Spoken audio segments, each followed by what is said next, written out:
got back, ready to bust, retaliation, no hesitation. Fuck the way and I got no patience, it's a must. Niggas die for the lust, personal vendettas, where he that's concealed, the situation engaged, the destiny fulfilled. We don't speak of much approach from you and ain't fans, they won't fuck with you. Respect due, careful what you do, you watching me and I'm watching you. Facing my ball, they got shots with names on them, sitting some ugly. You ain't ready to die for yours, so did I dust you off lovely. Do you hurt, when beneath your feet, I'm fire in your cipher. Leaving like some new order from the nicest to the trifest. When you wake the base and death with 1,000 times, you're ended represent no aspects to shatter your mind. And they still feeling this, no witnesses, niggas may hate the fucking premises. I'm even standing mechanics, I've been living from the genesis. Indictments, government is the mark I hit. So I'll be back in other comments with that chocolate shit. The glass of 84 this whole bitch tried to bend me. Vest protect my chest, slugs never go with me. Plus I'm busting plenty at whoever, cause I'm accurate. And niggas on the streets can only talk about half the shit the kid did. 20 years decided to if I had been the guns and money. First day at the first, grew up north since I was younger. 40 grade, the ghetto players hunger. Run up blasting, fuck asking, niggas make them wonder. I'm on some straw proofs, know the king shit again.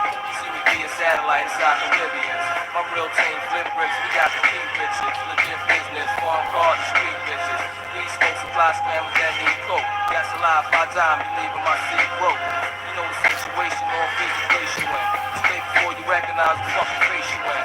Step back, cock the Glock, call base again. After this, you will before the kid ran the niggas be stuck dead in the game, you don't remain an honest citizen. Bitches be fucking millions, cancers be filling up the pins. I pace the Marriott, dozen scotch anticipating. When will I make it? Yearning for riches, I can't fake it. For Barry like Paris, Da Vinci bags, cushy ass, Cartier my bottles. Cherokees and presidential condoms. On the wheel, jealous niggas be feeling still. Gotta make a meal. For penthouses on top of the hill. What the fuck I wonder? If rebellion will lead to struggle, plus the feds be bugging. Collar codes before the snow be thugging. Bankroll with measurements and proof.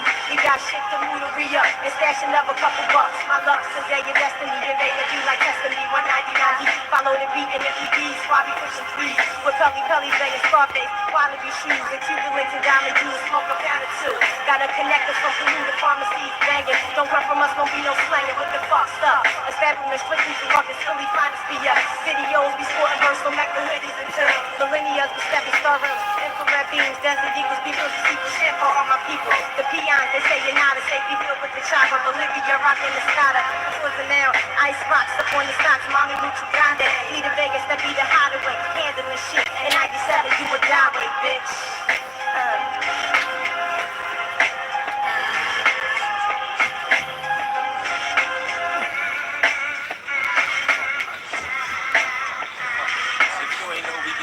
By now, you never catch up. The Sevens and Pike and Alizé got me messed up. And when the time we mess up, cause niggas pick the jammy. That's why I pack the heaps of demonstrations in the temple. Your house and shit is canceled cause the journal wet your section. No victim shells, so the hit was not perfection. I'm married to my drug, 54 years, no Boston. So when you think extortion, we stop it early like a portion. We on the corner with rocks, but now we motivate the way. Cook it up in the pot, shredded on the plate with 20 SL. Top down with JL, you know the green shit from both. Street is in the foyer, if not like it fell. Look at me now. Rag the riches. We're major. Up and down, they heard about the pound, so they wanna ask questions. Got to talk with Smith and Wesson, cause I'm busy buying Timbers and Leafs, rims and Jeeps. And when I come through the Kenwood, the cyber freaks, the millionaire whore. It's kinda different than before, cause I gotta get green for butter couches and big screens. Heard it through the pond, somebody wanna know the situation. It's like I said, the scared niggas get you awaken. You steady faking while we go on for $1 million plus. This DOD the situation, y'all can't fuck with us. Professionals, never professionals, cheddar and show for bulls. The photographs of bulls, models is locking low, smoke cream, a nigga black is blue, niggas can rock the show, Lex King, SC300 gold. Lately it seems to be the plans to live illegally. Wham, J.O. while hella trees blaze, Italian burning keys bring. A 50 beam and shovel wing blocks from Austria, chest burning from vodka, cocaine, shipping from Bogota. Fly niggas take pings, but diamond cluster rings living equal to kings, virgin of good things. The kings bring fish at the hat ball. Get this plane, we'll match your rap for. Jesus Garcia Vegas, real nigga, fucking your name on. Survivor street wars, it's all about rocks the size of Russian and powder. That's war, quantum, ready to Lord, do or die, bitch. Animosity make you dry snitch, like just pushing the brown with chrome factory dip, dominance caviar. Desert Eagles, the devil yard, agents who tried to lock me, did it sloppy. JBM copy. Hello world, I'm just here to make you think. This CEO Philly Trenches Hockey Raw coming at you live and direct with this bonus exclusive video. Now this video is to talk about me, an ex JBM member, allegedly. Philadelphia, since I can remember, even going back to the late 1800s, early 1900s, Philadelphia has always had the mob, the mafia. Whether it was the Italian mafia, the Irish mafia, the Jewish mafia, the black mafia, the Asian mafia, you know, the Puerto Rican mafia, with any type of mafia, it was around. But in Philadelphia, a few mafias stood the test of time. The Irish mafia, the Jewish mafia, the Italian mafia, and the black mafia. Now, coming up, I used to hear about the Italian mafia and the black mafia. You know, the Irish mafia too. You know, because the Irish and the Italians used to go to war against each other a lot. And believe it or not, the same way they was gang warring in Chicago, same way they was doing gang warring in New York, as far as with the Tommy gun, the submachine gun, the 1920s, 1930s. They had that in New Jersey. Y'all see the TV show on HBO, Broadwalk Empire, how that they was moving and shaking. Even coming to Philly with the bootlegging. Philadelphia has always been a crooked town, a crooked city, ran by crooked politicians and the mafia. Now, it was articles and as well as video that I had on my old channel on the Philly Trenches. It was a guy named Huff, Hoff, Hoffa, Hoff or Huff, something like that. But he was like 4'11". He was a Jewish mobster that was the leader of a mob back then in like 1917 on Laughing Market. They was in one of them old cars, and I mean the ones you hit the thing and the horn beep. I think one of them type of cars. And somebody had a submachine gun, this Tommy submachine gun, and did a drive-by on this Irish mobster that ran Philadelphia at the time.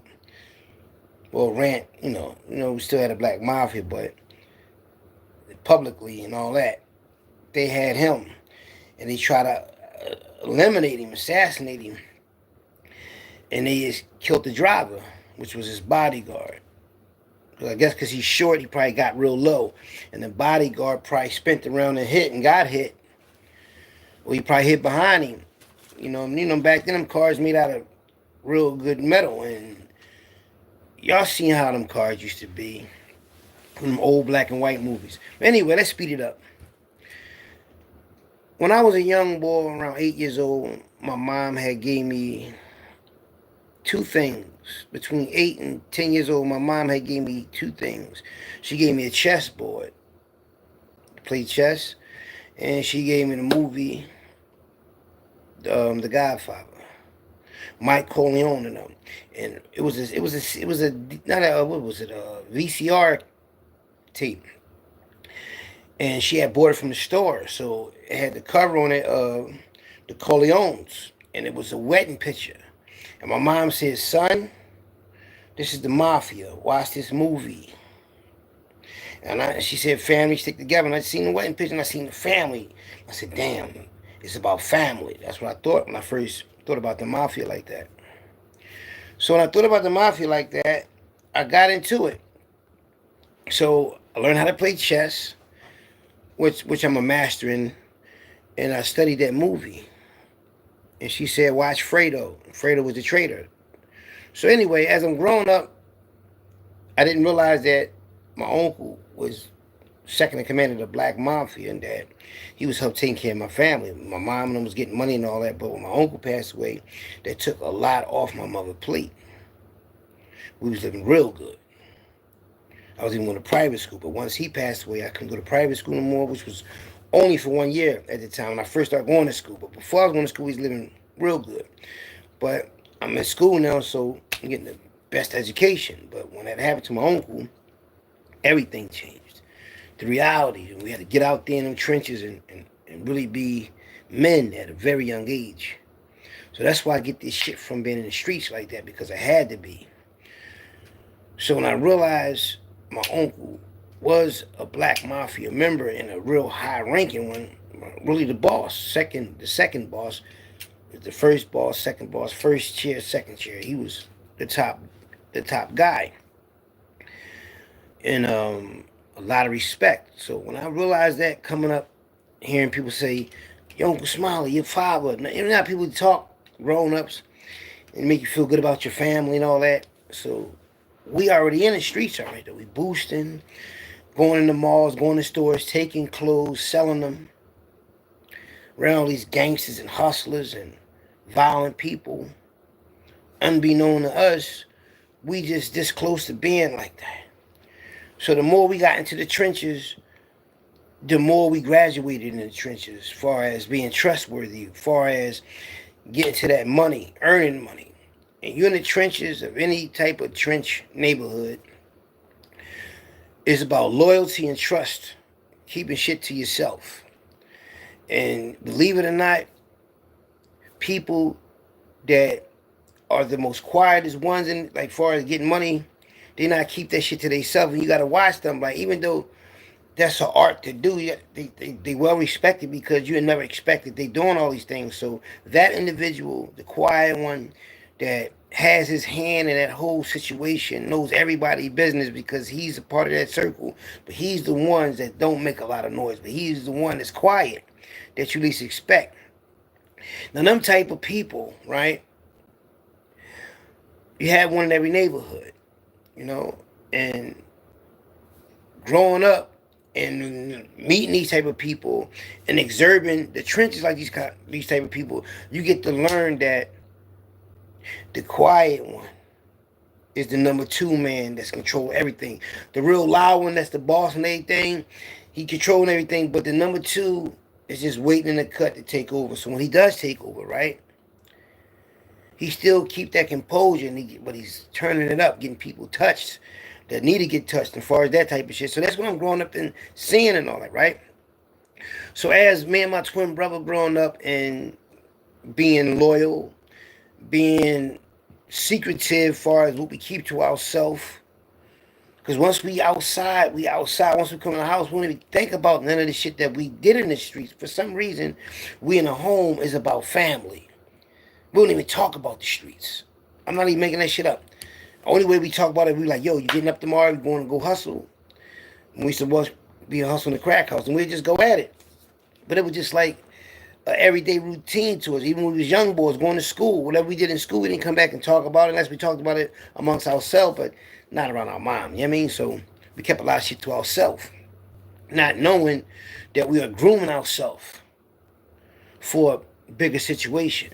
So we start going, getting locked up, you know, and that's a test when you're in the trenches. Going to jail and see if you want to do the time and how you going to come out after you do the time, what you going to do while you doing that juvenile time, what you doing while you in there, who you politicking with, like far as teaming up with, you go out there and whatever you do while you in there, you really planning what you going to do when you get out of there.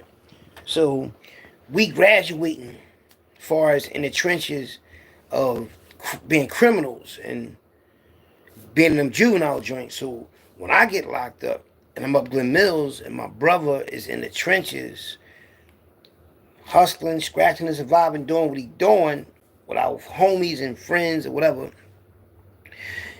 he come across an individual by the name of G. I'm gonna call him G.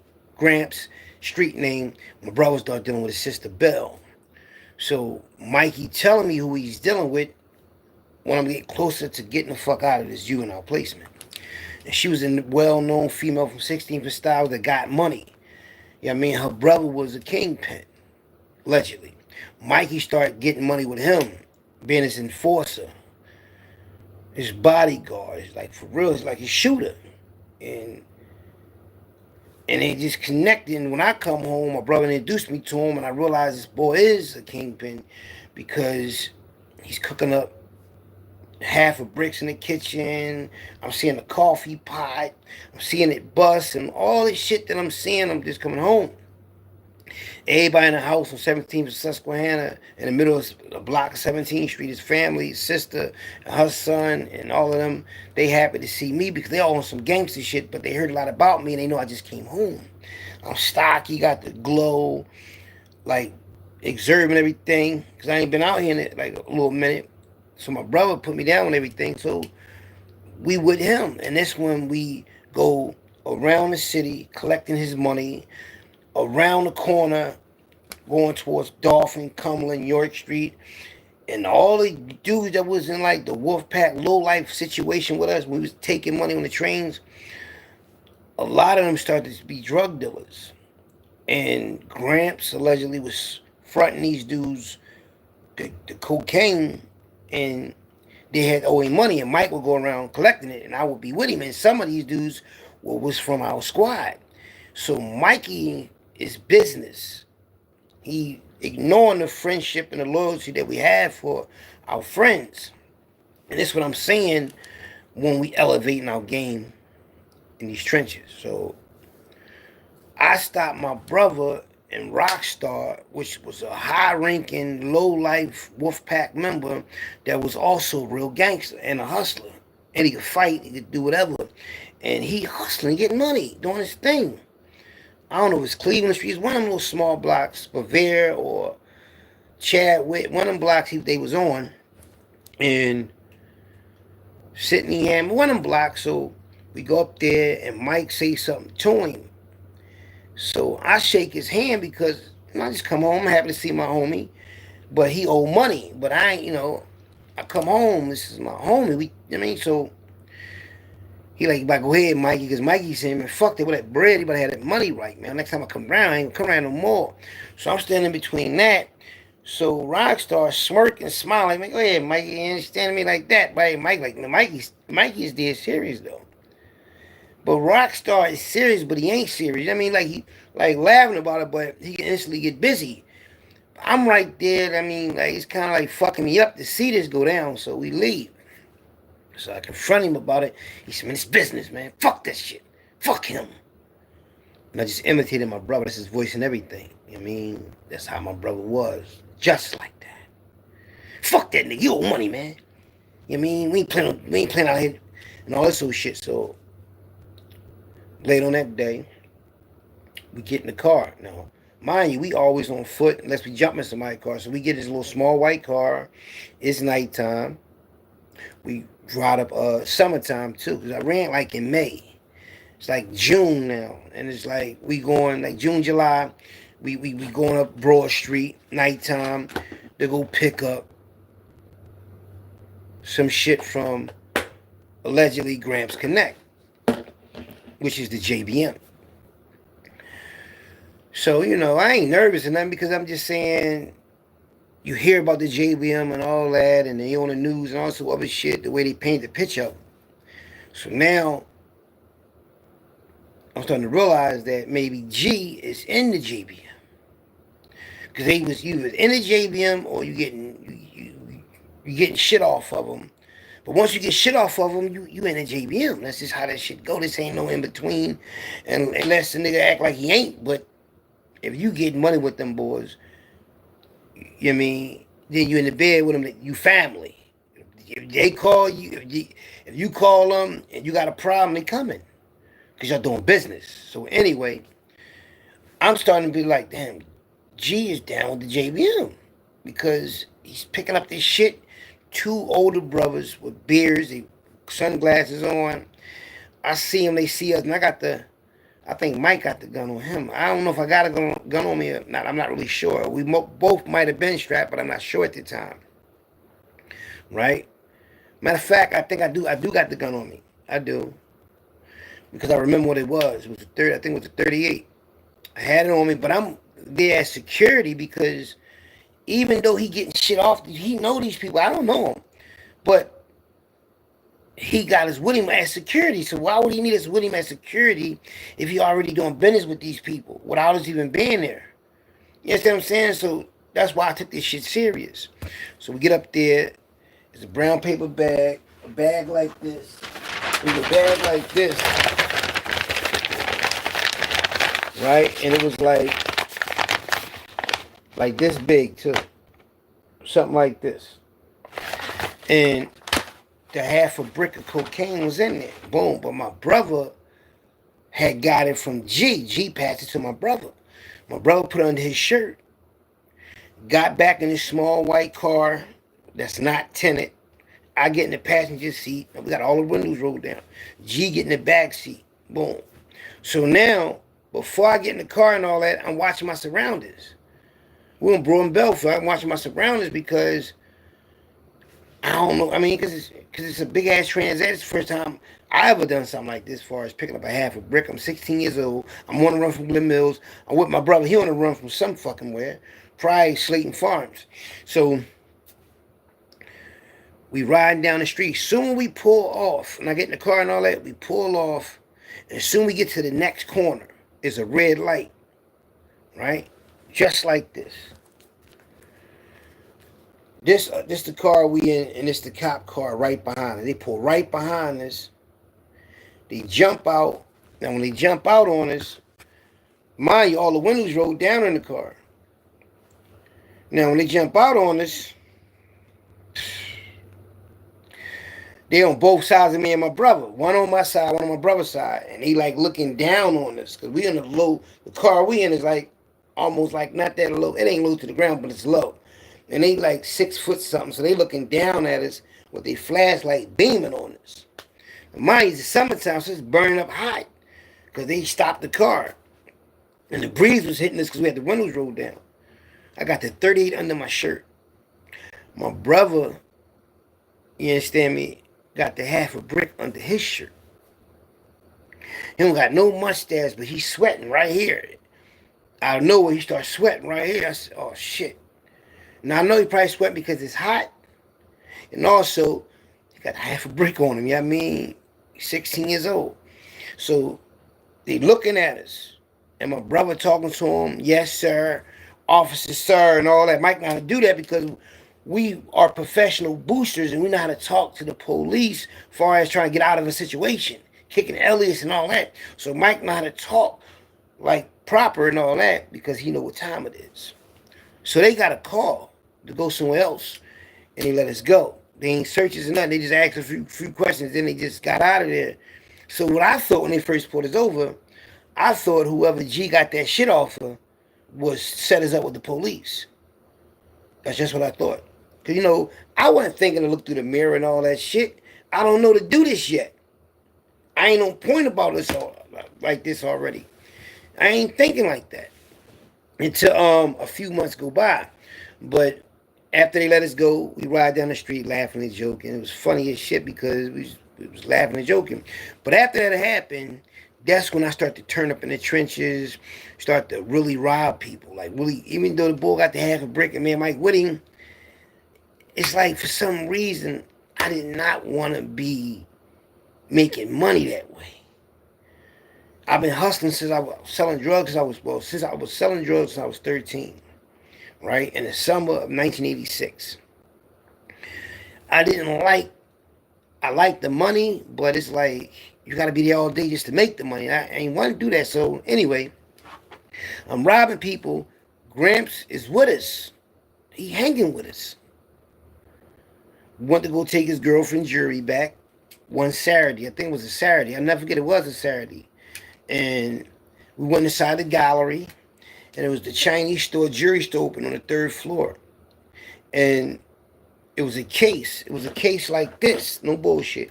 It was a case like this, see-through case like this, with broken jewelry in it. And the lid was off like this. The lid was off just like this. Like a little bit off like this. And they had all the broken jewelry on there, right? So I hurried up and took a ring out of there. Put it in my pocket real fast.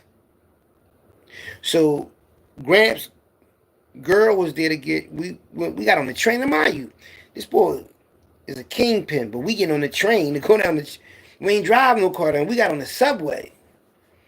But he had inside of one of these Gap, from the Gap store, a blue Gap bag with shirts and shit in it, but it had a Russian 22 Rug in it without a clip, without no bullets. He just had it in it, right? So when we get out the store, I tell them I got the ring. They don't believe me. The ring was 10 diamonds in the middle, and on the end of each, like, it was like a, you know how rings are, you know, a circle ring, but it was like, it looked like it was steps like this. This is how the ring, how it's set on your finger, it's gonna sit like this. And on this row right here is gonna be 10 diamonds in the middle, 10 diamonds in the middle, like 5 here and 5 going down like this. That's the middle. But on the end of the middle is 5 and 5 on the end of these green emerald. And another 5 and 5 on the other end, but in the middle is 10 diamonds. But the ring got 1 emerald missing. Only 1 emerald is missing out of this ring. So whoever ring it was getting that 1 emerald replaced. I got the ring on me. So I sell it to Graham's girl because she wanted it. But she like a sister to me. Her brother Kyle, and Scratch is like a brother, but Kyle was like one of my best friends who I used to hang with down Richard Island because I was just going to give it to her. But they like, no, just give us something. I said, you know what, since you my sister and everything, just give me $50. Right? I give my brother half of it. You know what I mean? You know, I didn't even want the, I mean, because it didn't mean nothing to me. So when he did that, he let me get the 22 Russian Ruger when we got on the train, because we left the jewelry store. Everybody all happy and everything. She happy she got the ring. So then I was like, see this dude, he had these gazelle glasses on. He had all this jewelry on. He had all these big rings on. So when we get on the train at 15th and Market, when I look at him, he look at me, and he tucked his chains in like this. I said, I got him. He showed me fear. So I said, G, give me that bag. G gave me the bag with the Russian 22. I walked right over there to that bull instantly and told him to give me that shit. He gave me everything. He gave me the glasses, the jewelry, everything. I didn't even have no bullets in the gun. So he gave me everything. We get off. Police on the train, but he drunk. He like, oh, freeze. And then he just fall like this in slow motion. Boom, and drop the gun. At this time, my brother, my twin brother, and Gramps, they didn't jumped on the trains, the train tracks to go on the other side, and they got up out of there and went. So I'm following them. Because matter of fact, either they ran on the other side and got up, or they ran on the tracks, and I followed them. And when we got back down North Philly, I got all this shit on, all this big ass jewelry on. So Gramps was like, damn, man. He was kind of fucked up there, man. My brother moved the way we moved. Like, all I told him was, let me see that gun that had no bullets in it, and came back with all this jewelry on.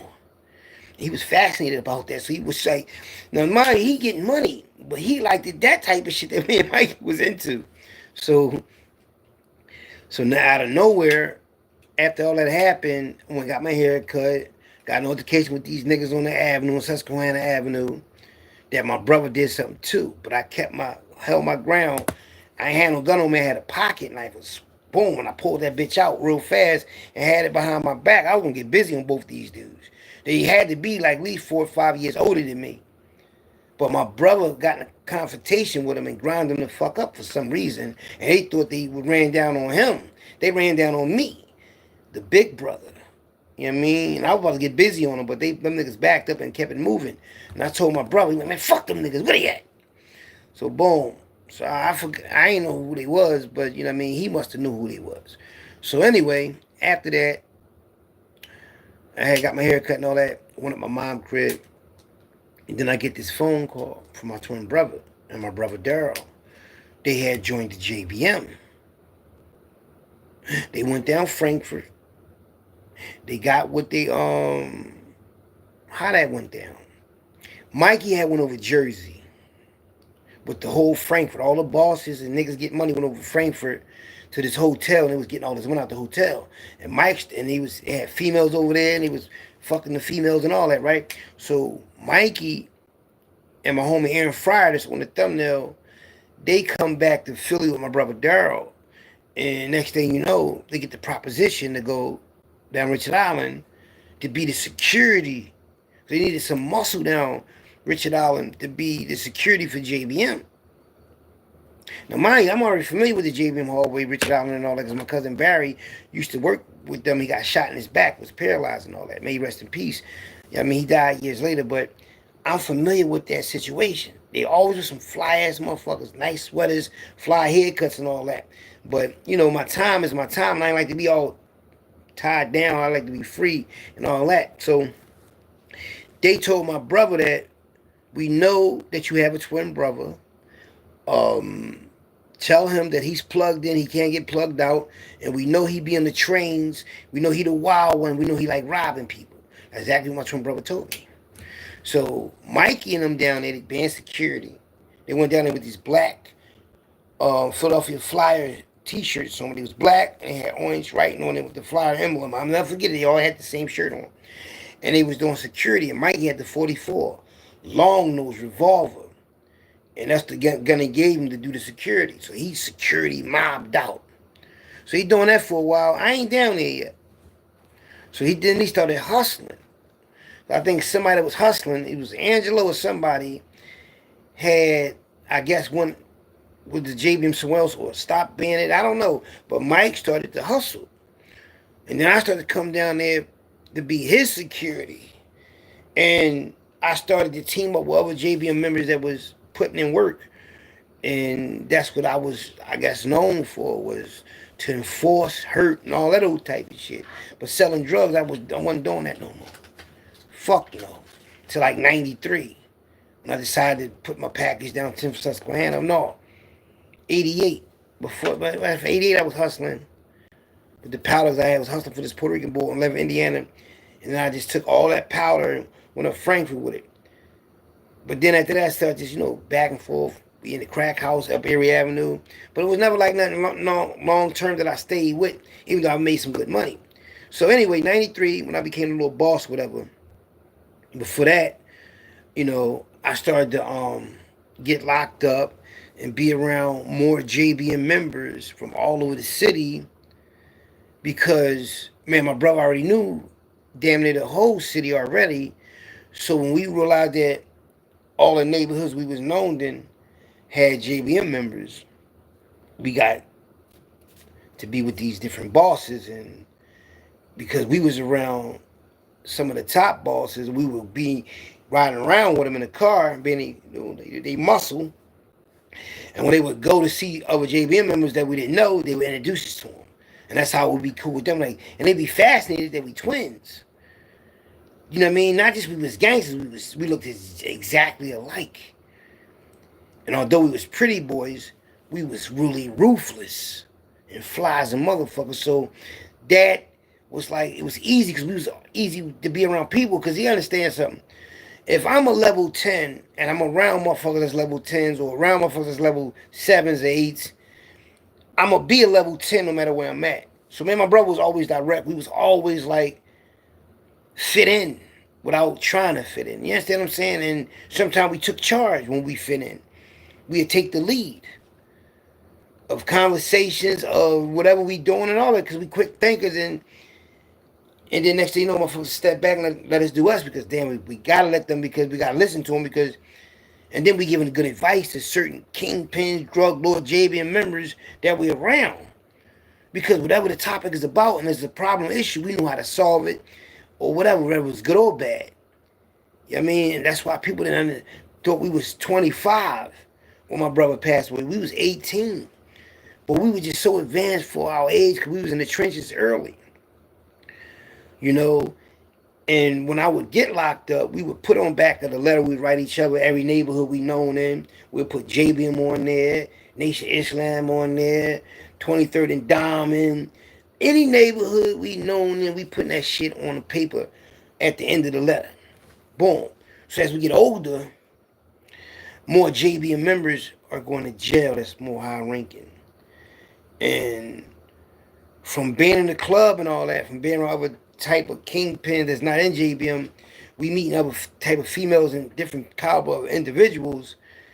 And when they, you know what I mean? Plus my brother, Mikey, knew a lot of people too.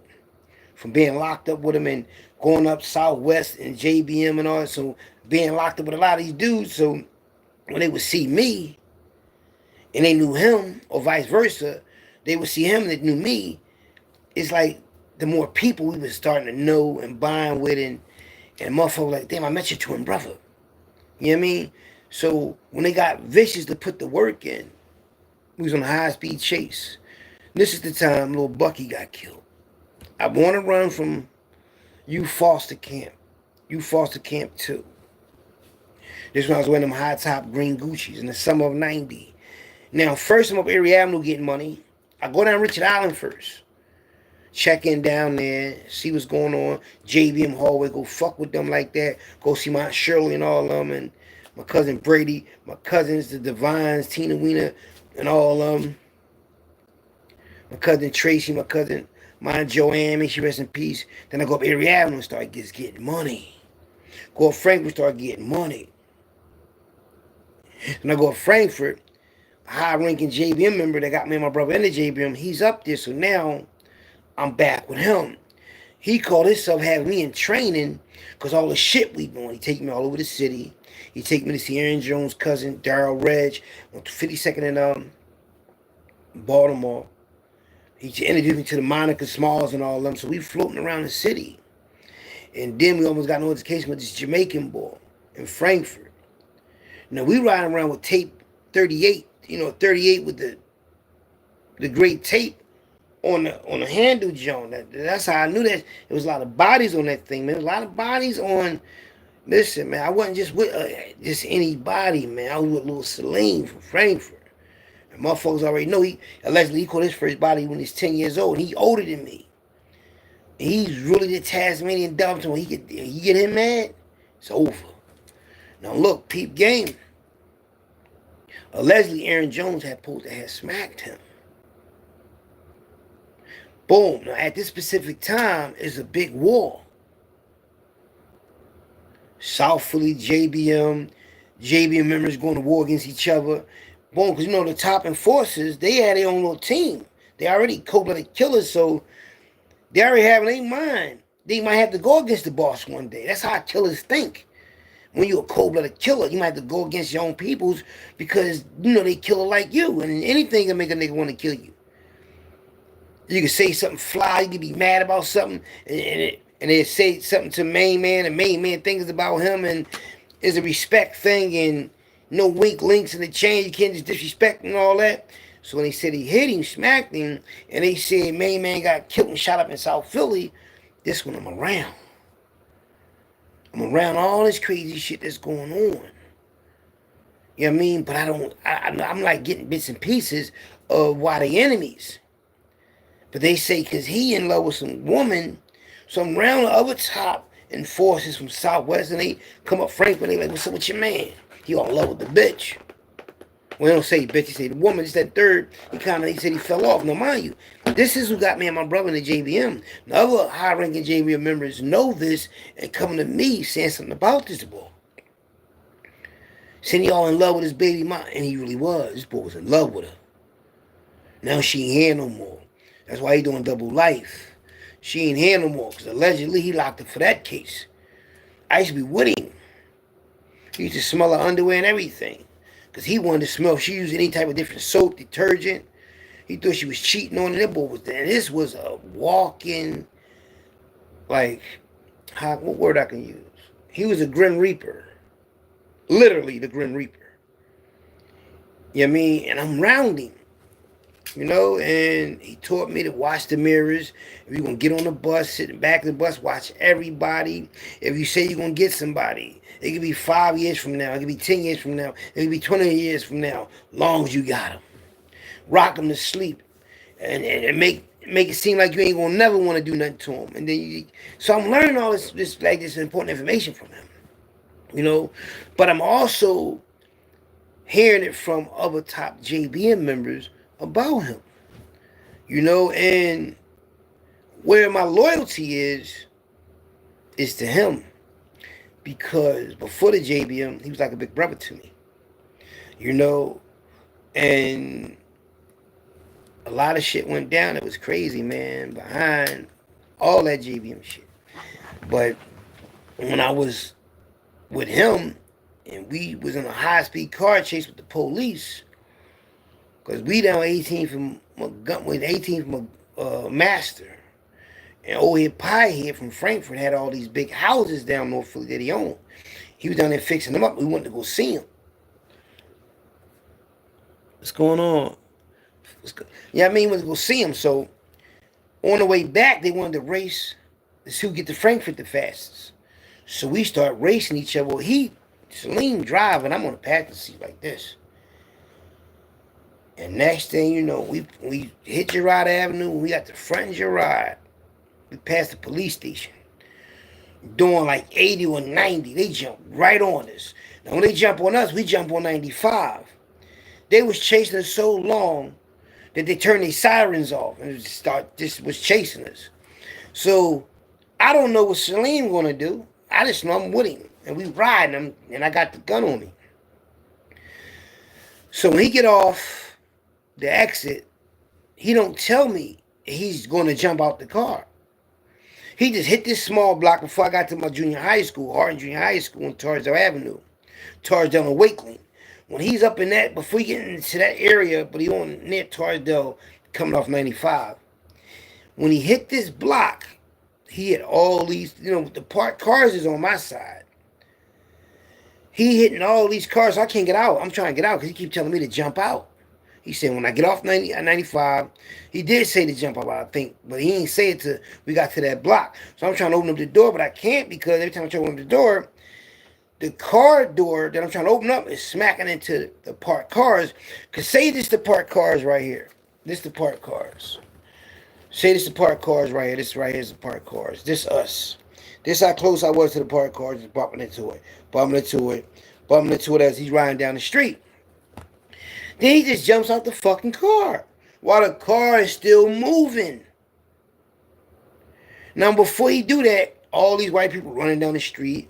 One white boy putting on a neck brace and just running. What he's looking at is running. That shit was crazy. Like, because the way, I guess because how fast he was going, he just started, when he hit that corner, when he hit that block, he hit the first car. Boom, loud noise. So everybody was like following us to make sure we don't get away because we hitting all their cars and shit. But the bull running like this, putting the neck brace on, that shit looked funny as shit.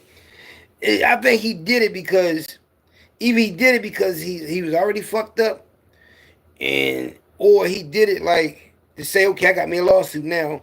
That shit was funny. So I get out the car. Now when I get out the car, it's this, I think it's a green or blue van. I already tossed the gun, put it under the car, and then I had all the white people, they still ain't making all this fucking noise. And I'm still on this fucking block, but I'm at the end of the block. So the police is coming out of nowhere, so what I do is I hide under the van. I don't know, maybe just hide under the van. I got brand new high top green Gucci's on. The police had looked under the van. Get from under there. I said, don't shoot, don't shoot. So I come from under there. They grabbed me, put me in the car.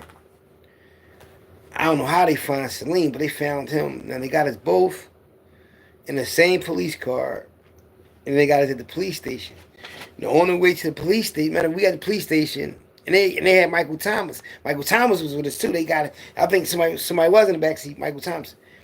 They had got him. They had him on a juvenile side. I told him I was older, but I was only 17.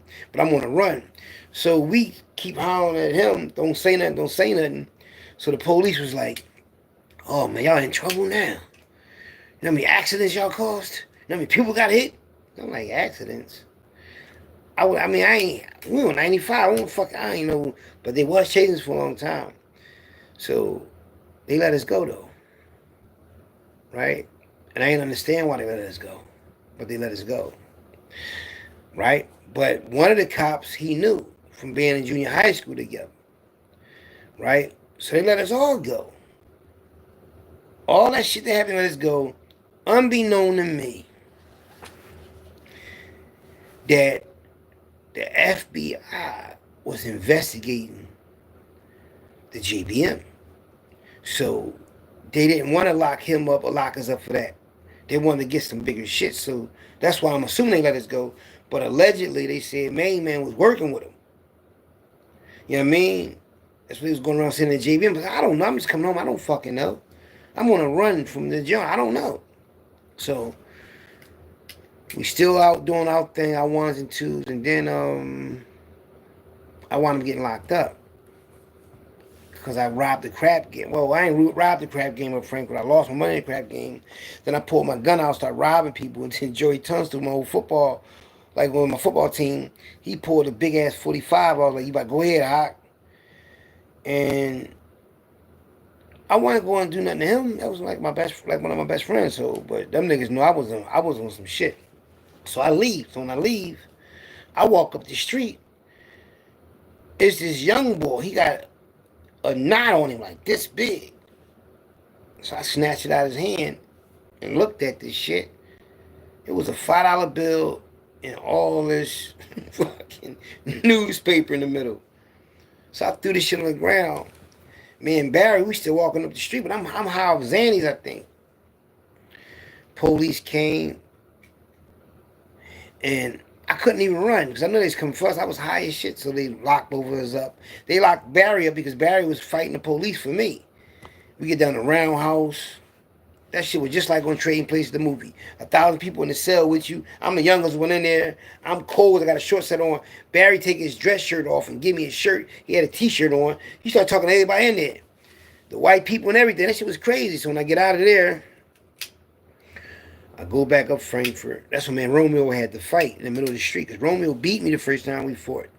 The one on my football team, Romeo the quarterback, I'm 14. He beat me. The only reason why he beat me because I had to lose weight every week and I was tired. I had to lose 5 to 7 pounds every week, and that shit was hard to do. So we fought inside the wreck. Now mine, I got no underwears on. I got a trash bag on. I'm losing weight. So man, we got an argument. We started fighting, and he bust my lip. You know, I be punched my lip. Boom. Bucky broke it up. That's why I said he won because he punched my lip. While I was fighting tag, he had long arms. Boom. But I wound up scoring 5 touchdowns that day. No bullshit, I scored 5 touchdowns. And one was a long bomb. The ball hit my helmet and my hand at the same time. I caught it like that. We played Northeast Raiders. They look like the Raiders. Oakland. They look like the Raiders that in the pro team. It was the Raiders, right? 3 years go by. Me and Romeo fight again in the middle of the street. So Celine tell me to go in the room. And act like I had a gun because I had lost the gun when I tossed it. When the police was chasing us. So he act like he taking the gun off me. We go in this mom hallway. He said, man, go out there and beat him the fuck up. So I go out there. We get in the middle of the street. Everybody in Frankfurt out there. Everybody on the strip. Everybody out there. The who's who. I'm like this. Put them fangs up. I'm looking at him at his eyes, because one thing about Romeo get mad fast. And I looked at him in his eyes, and I seen the expression in his eyes, so I knew he was about to attack. So every time his eyes had this devilish look, he'd swing, and I knew it. I timed him. And every time he would swing, I dipped that shit and tagged him. Boom, boom. You know what I mean? Every time. So I won that round. And then they broke it up. You know what I mean? He couldn't touch me. You know what I mean? But he like a brother to me to this day, but you know. See, one thing about me, I can admit if I lost a fight, and I ain't like lose like he hurt me. It's just that I was like this, swinging like that. I was so tired, I was fatigued for some reason until the game started, you know. And then that time I was older, 17. You know what I mean? I put the, you know what I mean, handle my business in front of everybody, you know. And then we went down Barber's Hall. That's when Mooch and Shorty Hawk caught that homicide. You know what I mean? But they gave somebody the wrong case. We always up there. And I had one up there because I knew they was going to be up there. I knew everybody was going to be up there because I think that's when Aaron got married. So Salim told me about it. So I go up there, everybody, the who's who, everybody up there. I'm at the let out. You understand me? So I had asked Shorty Hawk. I was like, before Shorty Hawk passed away, may he rest in peace, I was like, Shorty Hawk, man, how the fuck you get locked up for that? I was right there. He said when he leaned on the car, this part right here was on the car when he was talking to the girl. And they pulled the prints off the car. That's how they locked him up, you know. And yeah, man, and I'm talking everywhere that it was popping in Philly, the JBM was there. The bosses was there. The top of the line females was there. Me and my twin brother was there. I'm talking about Chuck's, Studio 57, Studio West, High Rollers, Barbers Hall, USA Skating Ring, the At the Midnight, Delaware Skates, Enwood Skates, Broad, Master the Y. Come on, man. And all them clubs up Germantown on Broad Street, Night on Broadway, Doonas, the Chicken Coop. Yeah, all them joints. I mean, yeah, I'm naming some joints. The Piccadilly, you understand me?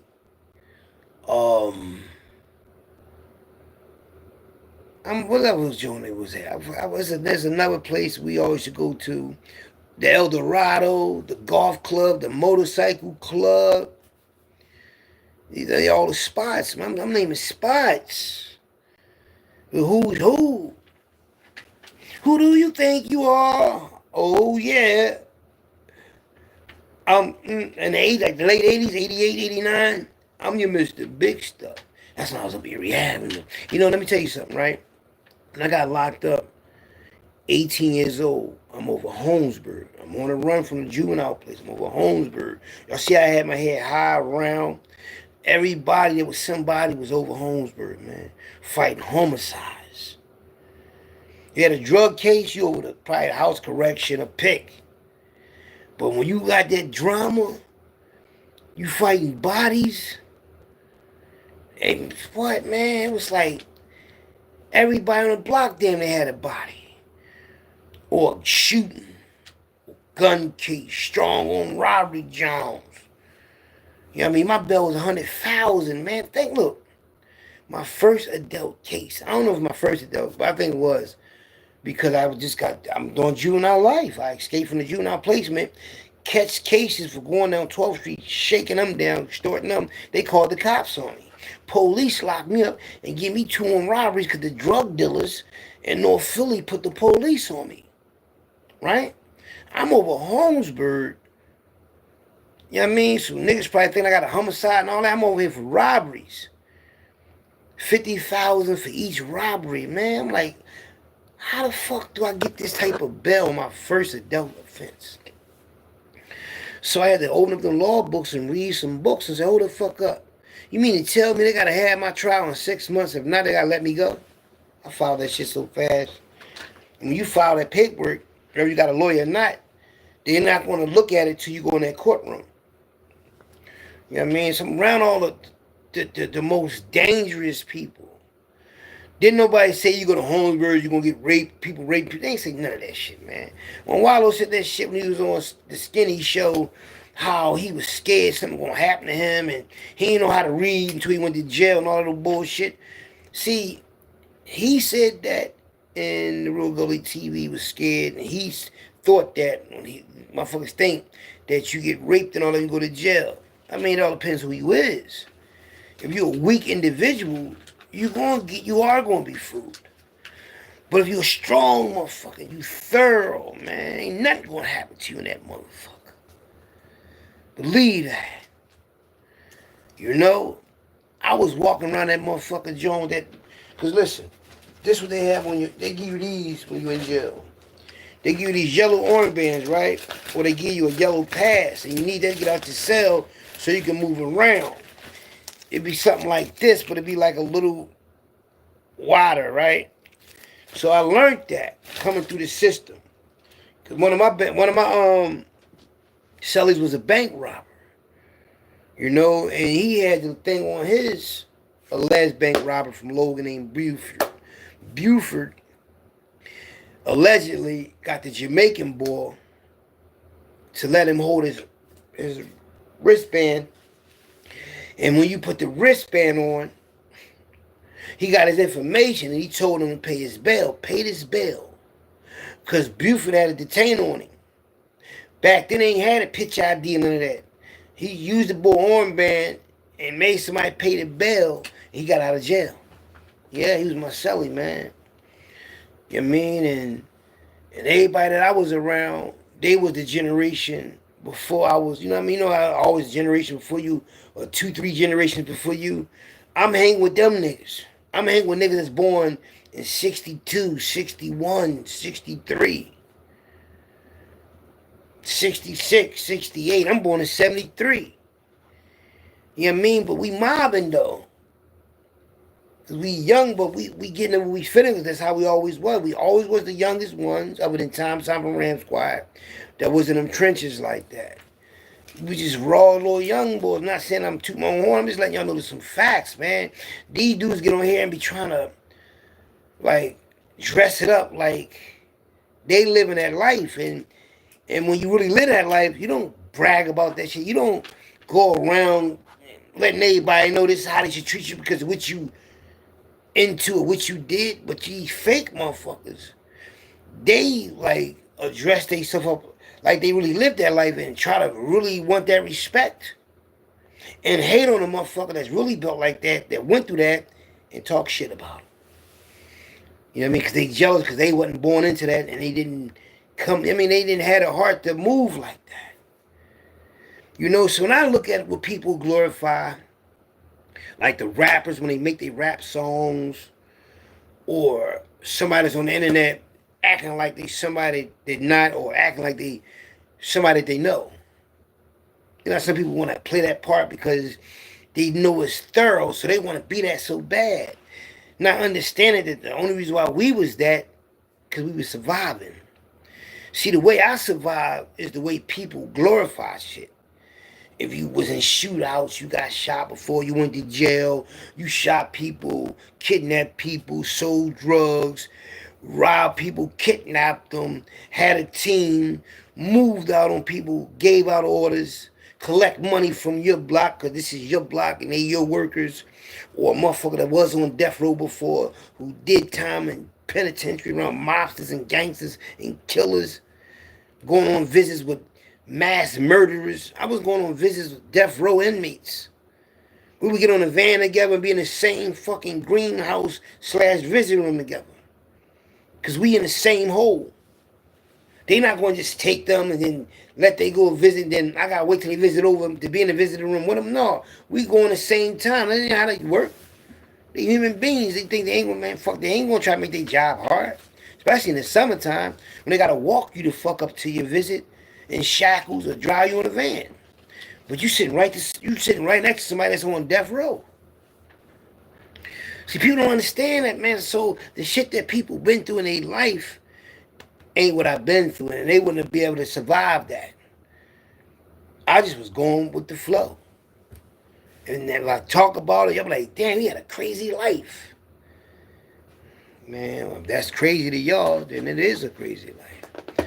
And if for real, people glorify what I've been through, then I'm a king out this motherfucker.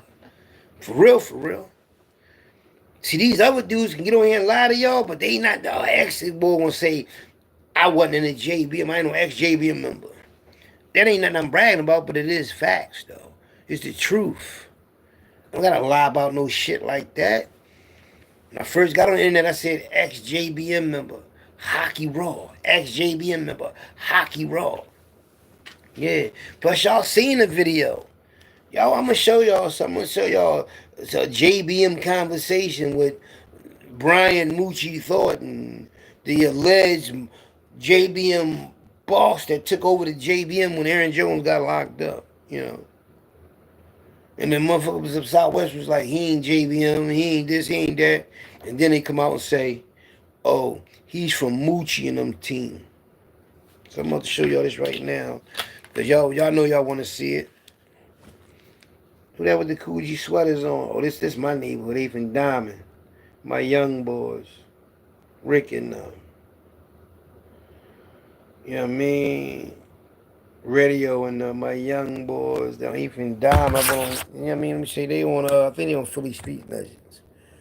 Even Diamond. Rick, he locked up. They say Rick Toad though. What radio? It's Papa right here.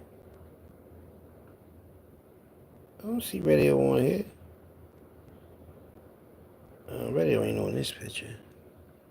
Unless I'm blind. I'm gonna show y'all me though.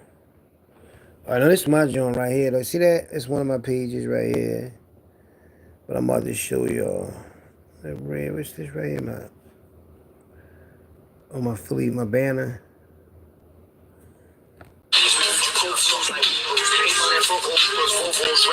I'm gonna let y'all see the conversation. Look at this. This is JBM. This is the top JBM alleged the boss of bosses. I got conversations with Celine. I got conversations with Brian Moochie Thornton, a couple of conversations with him. But the one with Celine, they go Moochie right there. They go Mooch right there. They go Black Cat. They go Moochie. What up? Hey, this is CEO Philly Trenches Hockey Raw coming at you with a live bonus video. That's Black Cat, JBM. Hello world. This me and my twin brother. And JBM E, that's me. That's my twin brother with the big hand bone chain on. That's E. This inside Chuck's, 1989 in summertime. But now I'm gonna let y'all do the conversation.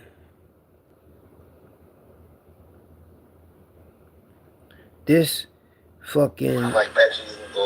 Look at Mike Tyson asking Wallow to get JBM a platform. Listen to this.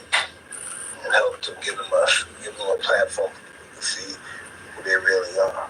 Philly Trenches, Philly Trenches. Philly Trenches, Philly Trenches. That's what gets us in trouble. He not gonna help him though. This is my brother was in the... Two of my brothers. Look at Belango. Hello world. They were scared to death of him. They were scared to death of him. They were scared to death of Belango. But I'm about to show you. Here go right here. Go on the air. You understand what I'm saying? Yeah. That's Moochie right there, y'all. You know what I mean? That's why I said she really important. Because if you hear from me or Shorty, right? Yeah. Of course we gonna see that. You know what I'm saying? There's no objectivity there. You feel me?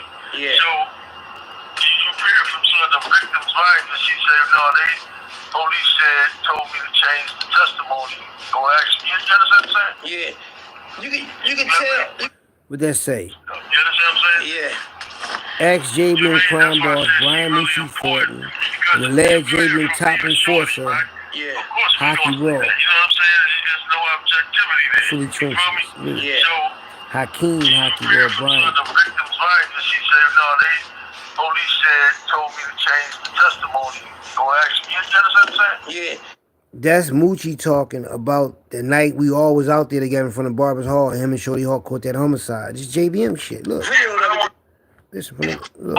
Yeah, like I said, we want to show just how deep they go with it. You know what I mean? Yeah. Even with the fact that, they played off her emotions at that point. You know what I mean? That's the witness on this case. You can tell that they probably wrote it down themselves because the way we talk, right? And the way it's worded, you can tell that this girl didn't say that.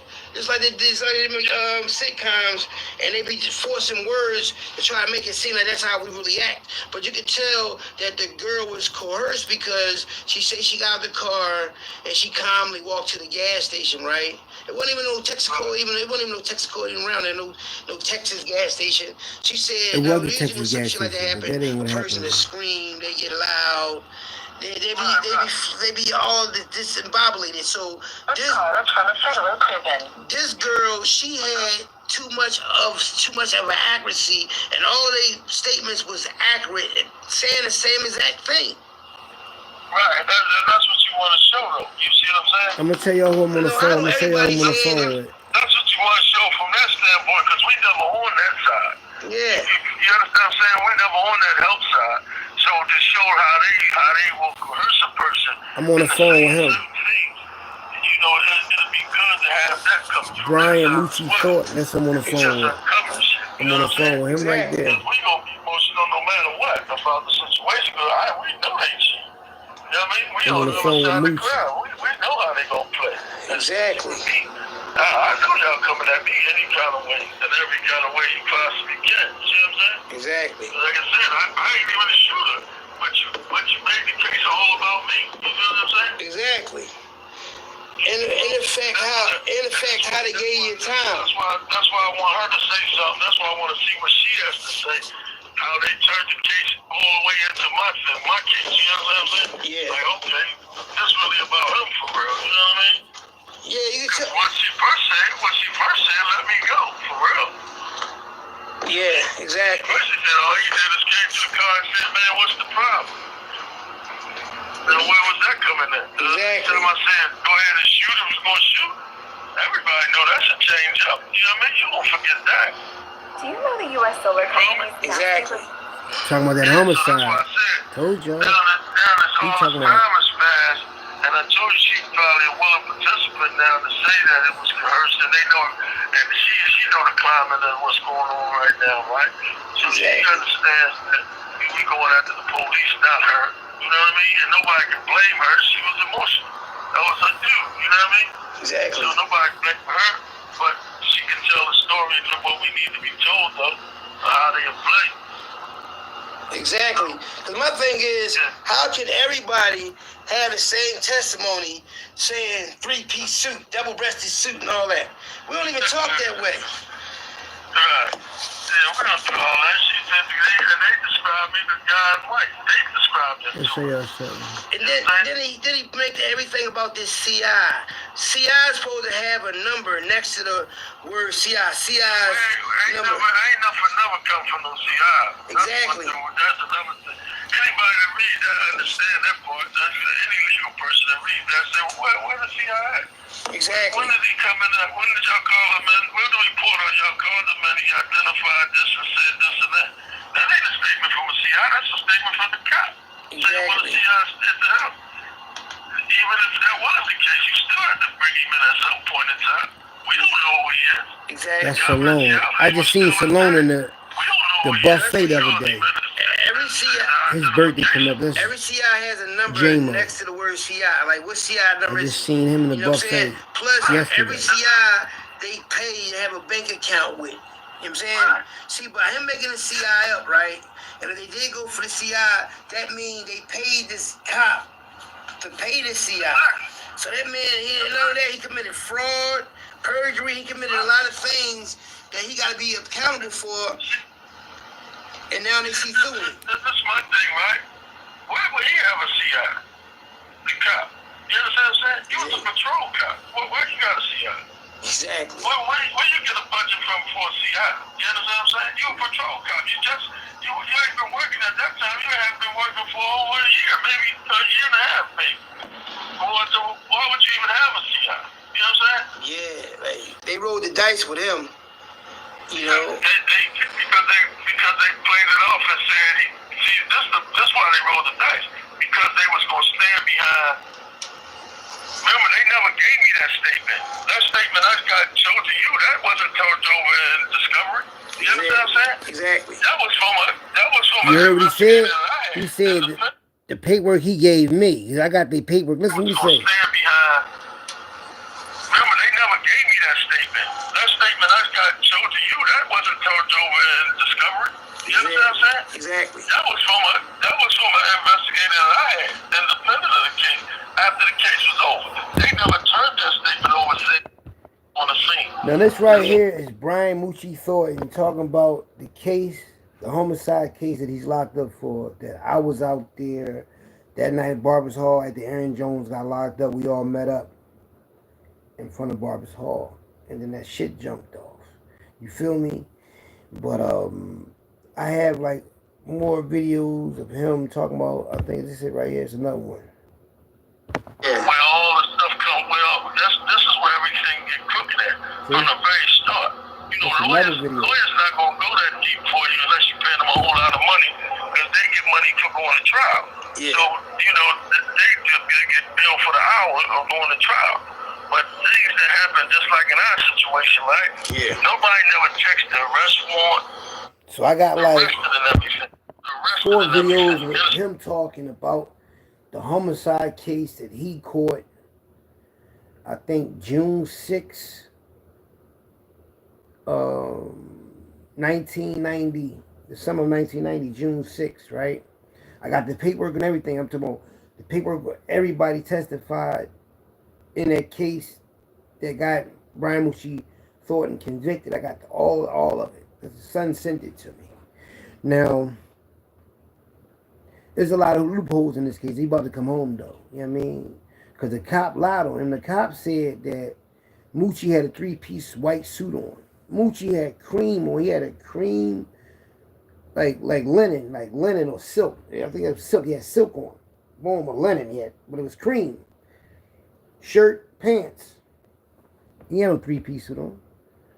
And you say Shorty Hawk had a 3-piece brown suit on and all this little shit, 3-piece. And then everybody's statement is saying exactly the same thing. Exactly. Like whoever typed it up, they just put in their own words, you know. And that same cop was a rookie narcotics cop at the time. And he knew Moochie brother. He was infatuated with the JBM. So when that shit jumped off, he said he was there at the let out. And he said all that dumb shit that he said happened. He wound up getting fired from the police force, was some type of security guard for Temple University. He's not even a cop no more, man. Then everybody else, you know, they singing a different tune now, you know. So, but you know, I mean, I ain't just show y'all that to let y'all. I mean, I just didn't. I showed y'all that to let y'all know. I ain't doing it to let y'all know I'm in the JBM. I'm letting y'all know that I know these people, like. The people I talk about, the people I mention, I know them. I just don't be on here talking about people that I don't know. Like these other dudes do. That wasn't around, that wasn't even born. Got the nerve to talk about this mafia shit. And they're not even mafia themselves. And they argue and go back and forth and debate and regurgitate some shit that's wrong.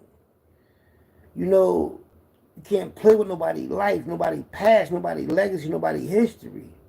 Because you don't have one. You know, because at the end of the day, no matter what you say, the truth always gonna come out anyway. So you can make 1,000 videos. And they're gonna run and realize this shit ain't even real, ain't even right, ain't even authentic. You know? Can't nobody on here, probably but a few people can probably get some information from somebody. Right? But they can't get nobody and be like, not with you, as far as them being official to say, this is who I am, this is the position I played, as far as in them trenches, and the person that's telling my story or talking about us was with us. If you wasn't around, you can't talk about the 90s if you was born in 1990. You know what I mean? I can only talk about the 1960s because my brothers and them was born in the 1960s, my family, and they didn't drill this shit in my head all my life. Since the 70s, so of course I know about the 60s. You know? But, there's a lot of us out here. There's a lot of us out here that's out here moving around, working, living their life, doing what they're doing. And they don't acknowledge the JBM no more, or they not trying to even live that life no more because, you know, the white folks get that time out you, get a lot of time out you, and that shit will just make you not even want to do that no more. Whatever it was, being a part of this, that, and third. But let me tell you something about Italians and other mafias, they still mob. Because once they say this is what you is and all that, and you do time for it, leave me the fuck alone. Okay, y'all gave me the time already. Leave me the fuck alone. Don't tell me I can't earn no money. You know? I wouldn't try to bring, I really did try to, when at, well, I taught, was it 58th and 58th Street in Southwest. And my peoples had a situation, I think some type of event, and a lot of JBM members was there. And I went to a high-ranking JBM member that's seen on my thumbnail. He's on the thumbnail picture. He's from Southwest. And I said, yo, man, let's put that thing back together. You understand me? Let's put the family back. You know what he told me? Oh, man, he ain't doing nothing, man. That thing over with, man. We ain't, oh, man, them white folks ain't playing. Oh, man, what? Fuck them crackers, man. You got me fucked up. Geronimo said never trust blue eyes. You know, so truth be told, I've been out in these trenches moving mafia since, you know, since day one anyway. And if I form a team and bring people together, I form my own type of mafia. The Wolf Pack, that was me. I kept that shit alive. Me and my twin brother kept that shit flowing. And our homies. You know, but we always stay in the trenches and we had our crew. You know what I mean? And even my South Philly homies, man. I don't even know if they thought, I don't even know if they knew I was in the JBM. They knew I knew a lot of them. They probably knew, they probably heard or whatever, but I don't know, man. You know, they still my homies, South Philly. And truth be told, JBM top members, you see I talked to Moochie, right? You see, we on the phone, he know I was going to go live with him. So, you know, I know who he talks to if he tell me. And my cousin, who y'all see me in the jail picture with, that was part of that South Philly situation that took JBM to war. Y'all know one of them was my top cousin. One of the top member was is my cousin. And so, you know, man, have conversations about shit too. I got his number on speed dial. One day I might have him on the phone talking his little ones and twos. I don't know. But one thing I do know, JBM and South Philly, they cool with each other. Yeah.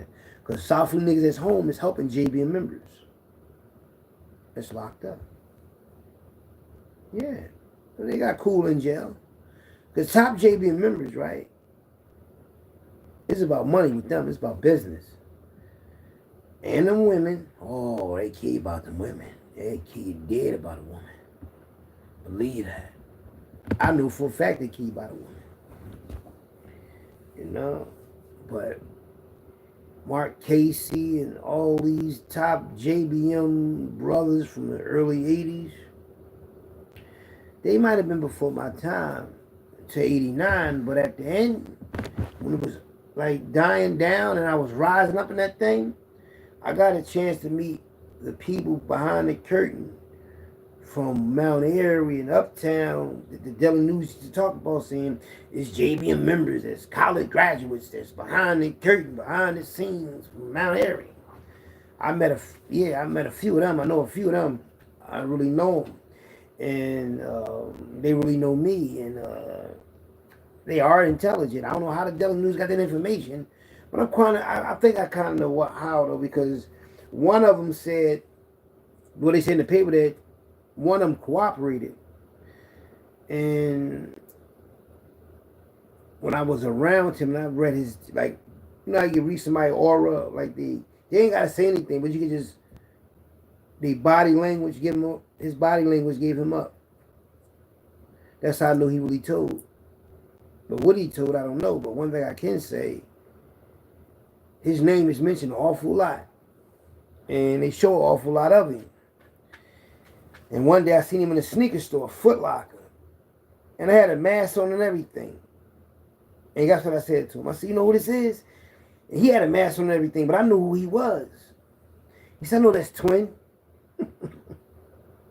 Yep. You know who that is? Allegedly. I'm just saying allegedly. I'm going to show you the picture of him. Because I ain't going to say his name. I'm going to show you the picture of him. Because I don't know, oh, why you say that? Because I might run into him again. And you're like, man, why you say that about me, man? I really don't want to just, like, throw him under the bus, but his name was in some shit. I don't know how true it is, but I'm going to show you who he is, though. He right here. Damn. Fuck. Hold up. Hey, this him right here, look. This him right here. Now, when I ran into him, he always recognized me, no matter where I'm at. But this him right here.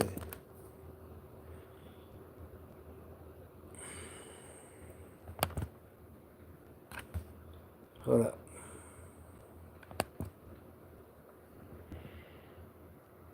Now, the boy that made a video about him called him Golf. That's Simon. Simon had the chicken cheesesteak on Broad Fairmount.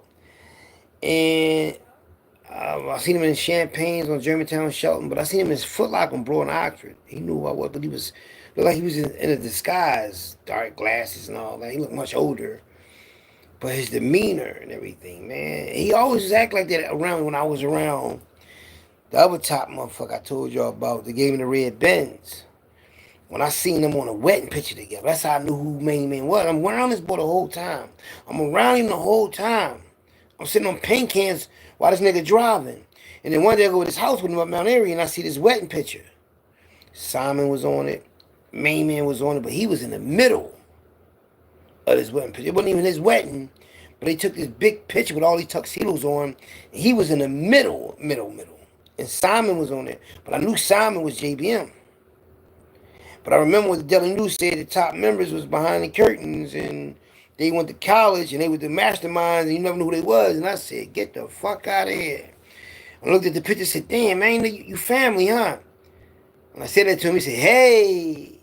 And that's when Moochie and all them started just calling his phone from jail. I was trying to go see him in Greatest for before I got locked up.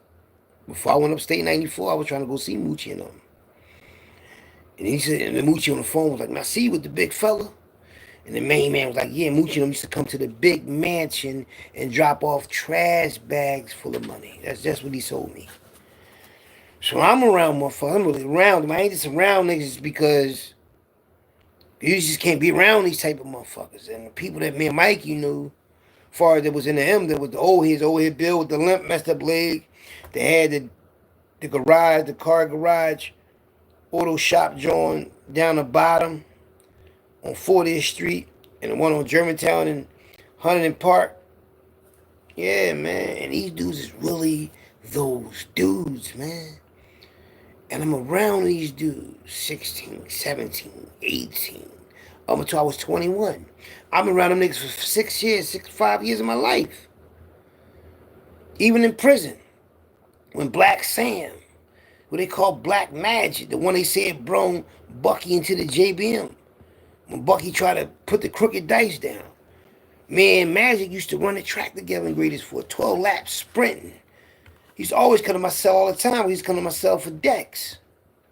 And Dex is the man that was throwing them shots at us when we was shooting at 30 niggas. Dex was one of the top niggas. He doing life plus 40 years in the feds, but he was my celly. He was Moochie's celly first. And I think Aline, I think his name was Richard Allen, getting all that money. I think him and Moochie was celly than him. This boy was celly with nothing but bosses. Dex. So Dex was a boss. And then me and Dex became cellies.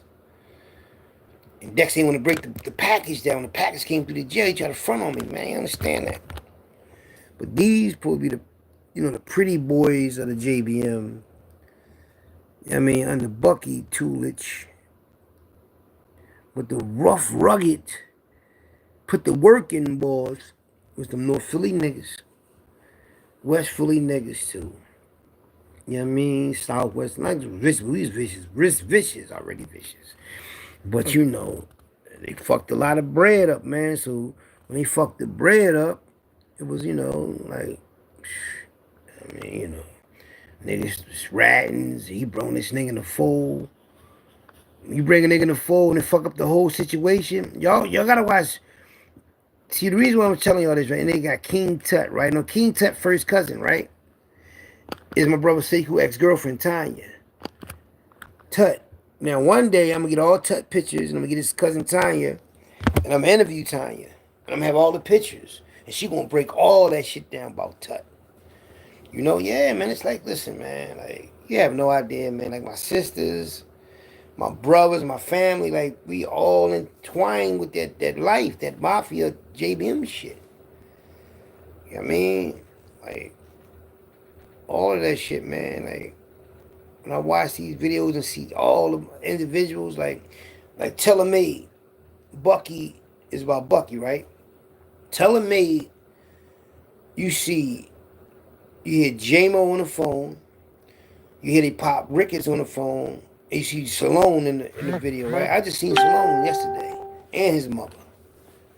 Yeah, you know what I mean? Yep. Salone like my brother, because my mom used to go with his pop. You know what I mean? My mom saw him the other day, was like, my mom funny as shit. She gonna tell Salone, looking like my man. Like, it's a man, because, Salone like his father. She said, looking like my man. Look at Tut. See, Tut got that possum fur coat on. It's the fur coat my brother gave me. That leather fur, that's like a signature jacket for us. The leather possum. Yeah, we wearing them possum, fam. We wearing furs, too. And I had that. My brother gave it to me. Only thing I don't think it did is zipped all the way up. I think the zipper was broke. But I used to sport that bitch like it wasn't broke. You wear it on the first side or the left side, Yeah, man, but I was in that shit, like, really in it, man. And when I met the Italian Mafia, I met him through Tommy. Joey Molino. I didn't never meet Joey Molino, but my homie was Joey Molino Celly for 22 months. The one got the clothing line. Global Monstrosity. Yeah. Now, Joey Molino, Epi the one he got into the music business with Tommy. Epi, I met Epi and these other Italian people, Italian mafia boys, up Mount Airy at the cheesesteak place. When Tom came and got me from the halfway house, we went up to the cheesesteak joints. We went to Cheltenham Mall. That's when I bought them sky blue New Balance. He had the 560 Benz. He had a big ass Benz with him, a coupe, two-door. He was hype as shit when he came and got me, man. He was happy as shit to see me. Everybody be happy to see me. Man, I'm hockey raw, man. I'm not too long. I'm just saying this thinking and reminiscing like, damn. I'm going to show you all these gangster pictures real fast, man. Let y'all get y'all gangster off real fast. And this is from everywhere. Philly. Philly stand up. Ex-JBM in the building. Mobster. I really look at them other dudes from other cities, man, and they credentials and all the shit they did, and they ain't nothing like us, man. We really them boys, man. We really mobbed. I'm gonna go right to it. I don't want to just like, okay. This is the first mob picture right here. Now, this Erie Avenue. He deceased. It's Rab, his brother Pinky, Gypsy Joe, Sam deceased, may rest in peace, and Sultan. It's Erie Avenue. That tree behind them, that's the block I used to live on. That's Erie and Park Avenue. They right in front of Eagles. And we was getting major money. I got major money with them. I got major money with him. I got major money with him. Me and Gypsy Joe got a couple dollars together, though. That's still my gang, Gypsy. You know what I mean? Got money with all of them. They had that shit doing $30,000 in that crack house. I was up there. I'll get money with his uncle at the horse stable. Over here, Butch. Uncle Smiley, Black Mafia, Maxine. That's in Atlanta. It's a real cotton field. I got out the car and took a picture of the cotton. That's some Hermes sneakers. My cousin gave them to me. They cost $2,100. I gave them to my son. My homie Twine, may he rest in peace. That's me and my twin brother ex-girlfriend on my birthday.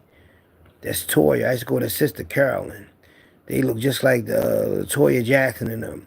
Her mom was a queen pin of Frankfurt. Her brother Joey Tunstall was on my football team, but her mom was a queen pin. She was going to school driving the Benz in high school. Her and her sisters. They was getting, my family was getting money. Her mom name was Miss Louise. That's me in the Cherokee. You know what I mean? Chilling. My throwback shit on it. It's like 2017.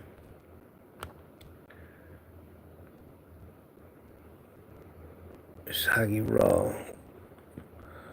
That's me. That's 92. I was 19 going on 20. Me and Mike, we was young boys. Me and Twine again. Hold up. Where them pictures at? Get them out of here. Show y'all these pictures real fast.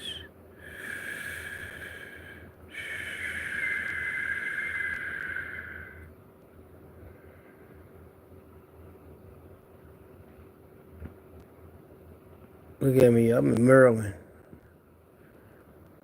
See my shoes? They sandals. I had the white sandals on them niggas. Linen pants. Hockey boy, I'm a raw motherfucker, boy. Let me see.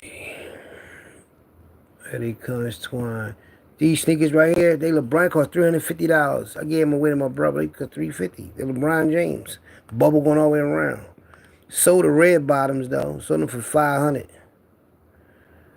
My sister-in-law gave them to me self. She said, "When you sell them for $350, you can make $150." I just sold them for $5. I didn't even want no money from it. I just gave it a whole nickel. Let me show y'all them pictures now.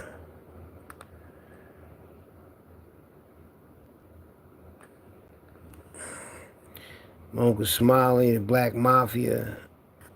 My Uncle Smiley right there. And my Uncle Lonzo Robinson right there with the toothpick in his mouth. On the end, right here. My uncle, my two uncles. He married my Aunt Nisi, and this is my mother brother.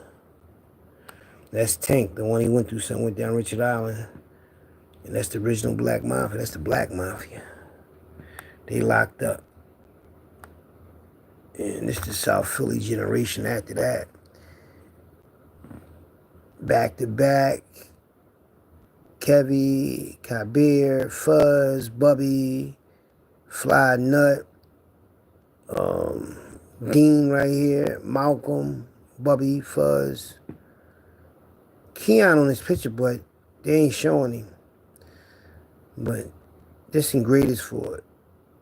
When I played for the football team, Fly was my quarterback. He was the quarterback on the team I was on. Me and Bubby used to be together every day. This is Malcolm. This is one of the most feared guys in South Philly to this day, Malcolm. And me and Malcolm is like brothers, man. And Kenyatta. Kenyatta was his cousin, which was Milwaukee, in the juvenile joint. Erie Avenue. All gangsters pictures I'm showing you right now. Gypsy Joe Black, Bobby Dance, may rest in peace. Sean Harkin is upgraded for it. I think it's down the gym. Gypsy Joe, Rashy Face Nate from Erie Avenue, Sean Sutton from Hunting Park. Dawood is all Erie Avenue. Lloyd, rest in peace. Gypsy Joe, Dawood, and Nate, Rashy Face Nate. Gypsy Joe and Sam, may Sam rest in peace. All of them passed away. Porter, Dorsey, and Speed. They were scared to death of him. They got rid of Speed. Was really scared of him. There's Gypsy Joe and Lord Donnie. They say Lord Donnie about to come home. Lord Donnie was like a Ronald Harvey in the trenches. When that shit happened on 16th and Dime and that big ass shootout, the Tommy gun, they surrounded Donnie. Donnie came and got us. I put that Tommy gun in my hand because that shit was too heavy. Then I threw that Glock out there and started throwing that shit. Man, listen, man, that shit was on for like 3 days. And the next thing you know, we had a meeting. Next thing you know, them 30 niggas that came, it was only 6 of us and 30 of them. Next thing you know, we teamed up with them. Unbeknown to me, that was the head of the JBM. And that's what I was rolling with ever since. I was rolling with them ever since, man. Like, and I got with them and my Puerto Rican homies right here. Down Kenton, Booby and Will. Them boys helped me make so much money, man. Will went to jail though, but Will came home. You know, I got pictures, they brothers, Gego and Will. Will and Gego. One day, the Connect needed to get paid, but they had all these bundles of dope left. And to get more material, new material, I get rid of the old material first. So I had a lot of money put up. I told them to give me all the bundles, I buy them off of them. Like, for real, yup. I did it for them twice. One time, they needed, one time they fucked the money up and couldn't pay the Connect. And I had to give them the money. One time, the boy came on the block and tried to take the block back from him because the boy had a block, allegedly a boy named Rick. Big Puerto Rican boy, look like he big as shit, right? And they look like they could be, his brothers look like they could be white. They big like they're like white and Puerto Rican looking. And they was doing 300 bundles. 300 bundles a day on dope. They $10 a bag. They doing 300 bundles a day. So the boy get locked up, and then when they put this shit out there, the shit was slow. When I come out there with them, I got the block doing numbers. Now the poor brother want to come back down and trying to muscle. Man, they called me over. That was with them. Had that motherfucking nigga play 380 on me. I went to that house with them. We had that meeting, and I still was out there hustling. They just wanted to let niggas know they had muscle because them boys seen a lot of money. I think Gago's sick, man. I hope he get better, man. Gago thorough, man. Gago chill and start. He been fell back, though. That's Will. And he started being a baseball coach for the a manager, baseball boy for the Frankfurt Chargers, and they start winning back-to-back championships. You know what I mean? They go to jail. They stick together in them jails. You know? His son, they big as shit now, all of them. They real sons. I used to always get them money. They have a brother right here. They all look alike. I used to get them mixed up. You know?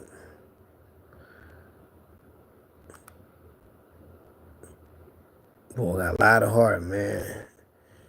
That's my homie right there, man. Chubbs. Chubbs got his own tow truck company.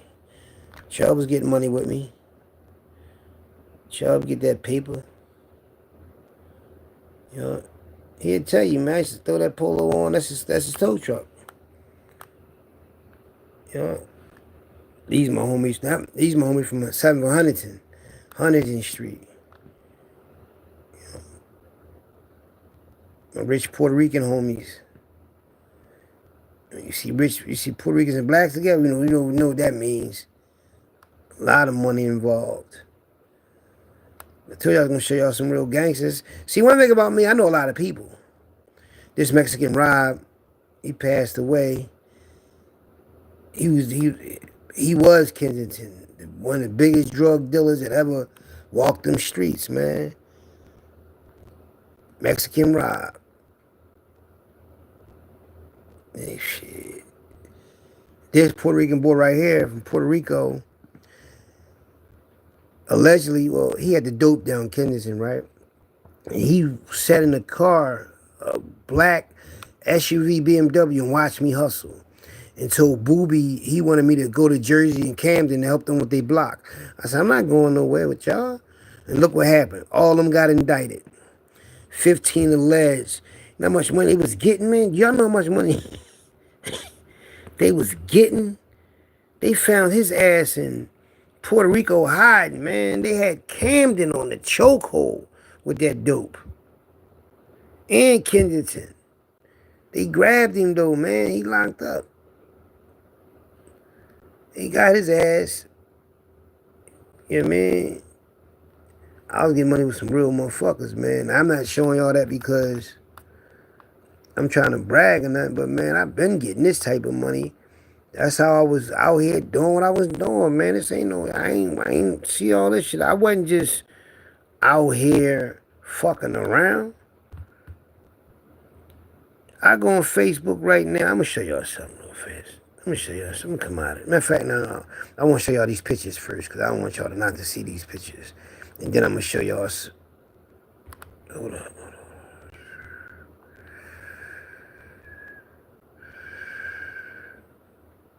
I got it, y'all.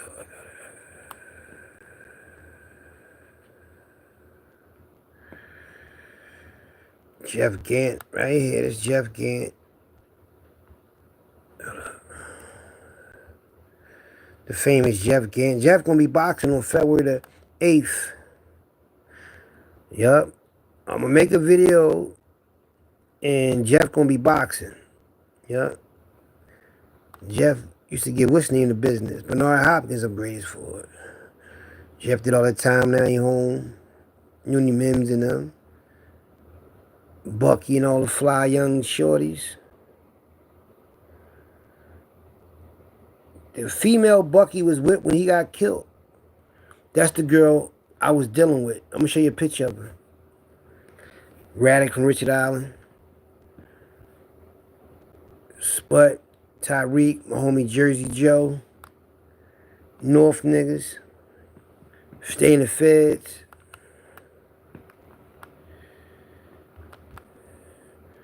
JBM before JBM got started. Southwest niggas.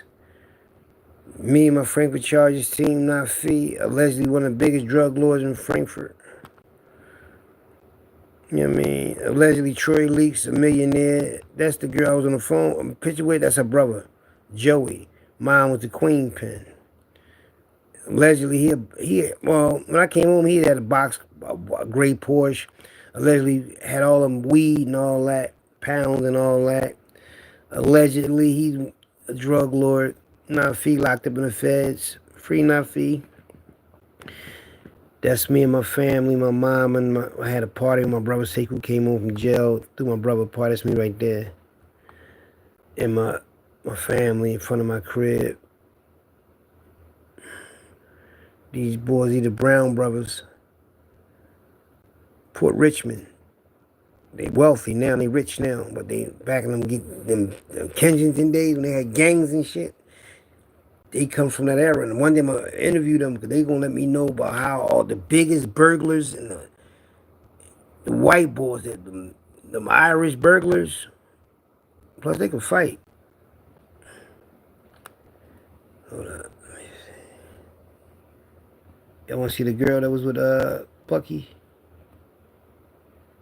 The mob right here, the mob right here. This the girl was with Bucky when Bucky, this Etna right here, when Bucky got killed, Bucky had brung her out the house. And when they was on the porch, that's when this shit went down with Bucky.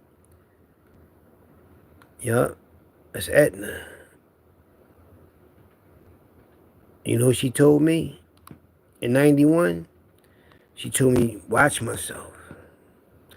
Gina was there. Gina told me to watch myself up high rollers. When them JBM boys got shot up. Look, I ain't making this up. Look, 2 girls that my brother went with was up there that night. And they told me to watch myself, be careful, because all the females knew what was about to happen. Because they knew that JBM was going to war against Ponch and John and his uncle. See, I knew Ponch. Because Ponch, I met in U Study Center. Him and my twin brother was real cool up Slayton Farms. And then the man got a chance to get to talk about that shit that night that happened up high rollers when that big shooting happened. And Jim from Frankfurt got killed. JBM and Naeem got shot up and all that and died. Yeah.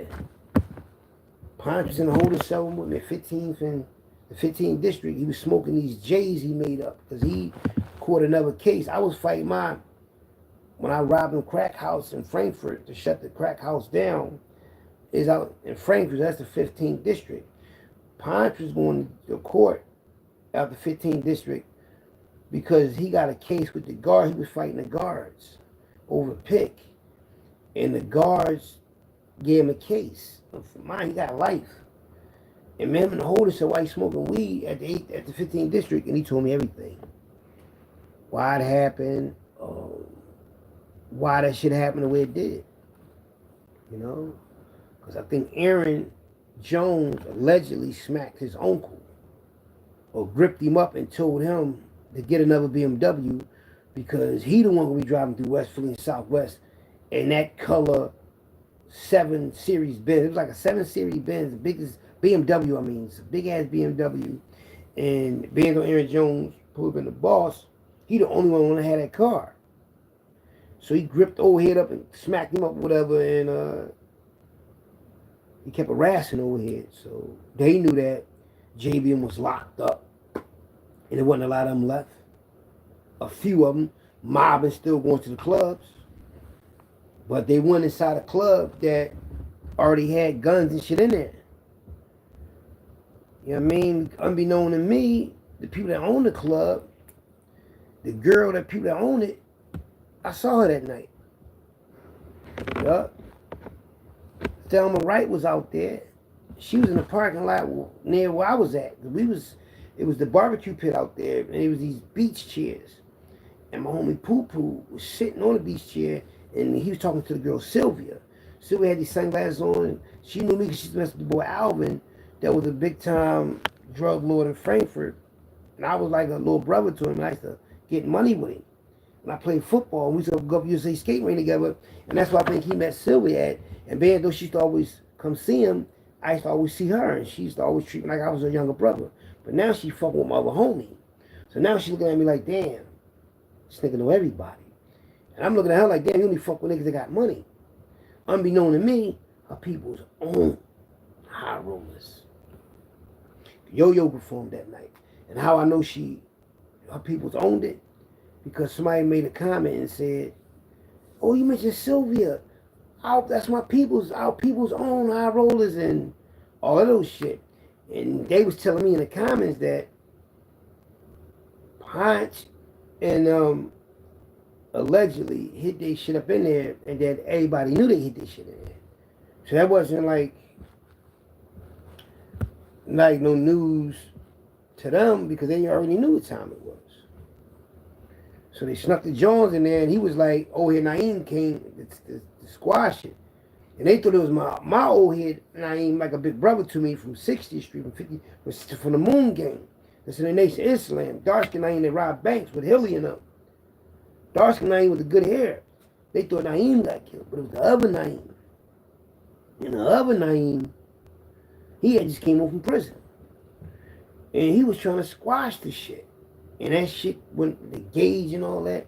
They thought we did it because when we went up there, we had the 45, the 44 Magnum, long nose, in the 38 Smith & Wesson nickel-plated snub nose said made in Miami. So while Pooh and all them going, Pooh, Robbie, and Joe go beside high rollers, I stay outside with the 3 guns on me, like. Because while he was on the beach chair, I had all 3 guns on me, watching his body. Yeah, with them things on me. So I bought all this weed, and I gave it to these girls I knew. It was like some garbage weed. I bought off somebody on Cumberland Street because they was cool with me, so I bought 5 dimes off of them. Spent $50 with him, you know. I said, only spend $5. I don't even smoke weed like that at the time. I just did it to be on some cool shit. So the girl rolled it up the big ass Bahama joint. We sitting there smoking the weed. And she was telling me, like, get from down here. This shit about to pop off. This when we had beepers. Mikey girlfriend Gina told me that. And Mikey other girlfriend Dell, which is Alice's sister. Moochie wife, sister is Dell. And Mikey was going with Dell, and she even knew.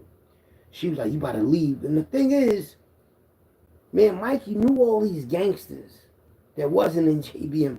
Because we met them when we was young boys in the juvenile joint. And they just grew up to be, you know. Show y'all. See this picture? I'm going to show y'all this picture real good of my brother. Give y'all the understanding how young we was and how we looked. See, we 14 on this picture, right? $100 Adidas sweatsuit on. That's a red Adidas sweatsuit with the black stripes. That's a red Chicago war hat with Chicago boy on the end red. A 3-finger money sign ring. And the other one's a Cadillac ring. And we 14. So, you selling drugs, that's what you had. The gold, the sweatsuits, the Jordan sneaks. Because when Mike used to wear with the Adidas sweatsuit, he ain't wear no shells with the Adidas sweatsuit. He wore high-top Gucci's. And he had the, you know, at the bottom, we used to go to the cleaners and get the bottom of our sweatsuit pants taken in. And then it'd be like elastic, like this, like these pants is like, where it look like this. It'd come out looking like this at the bottom. Like these sweatpants. And that's how we used to wear our clothes, man. So we was already mobbed out. You know? We ain't like these other dudes say they used to get money, but you don't got no proof of nothing, no clothes, no jewelry. Think about it, 14 years old, man. 14 years old, wearing $100 sweatsuits that we paid for, not mommy. I mean, none of that. We was hustlers, man. You know what I mean? Around grown-ass people. We grown in our own way. You know what I mean? But, you know. But yeah, man. Like, that life, man. That JBM shit. These are my original Wolfpack members right here. Low life. Wolfpack. Lord Donnie in the middle with the 13 sweats from Lord Donnie. Lil Larry. You know what I mean? We had Lil Rich with us. That's L. And that's Steve. That's Wallow brother. Wallow 267. That's his big brother. I don't know what happened to him. I mean, he passed away, but I don't know what happened to Wallow. He ain't nothing like his brother, man. He was soft, nigga. You know what I mean? It's Donnie when he got older. You know what I mean? That's Donnie in the Feds when he's in the Feds. I'm going to show y'all how Donnie's in the Feds with Beanie Siegel. There's a picture of Beanie Siegel in here. Hold up. What Beanie Siegel at? I just seen the picture of Beanie Siegel, Desert Eagle.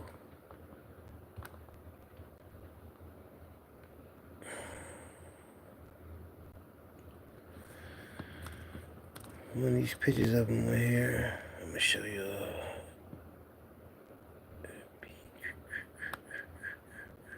Video. It ain't a video, it's a picture. Is it a screenshot? It might be a screenshot. Oh, here, these are the pictures I wanted to show y'all.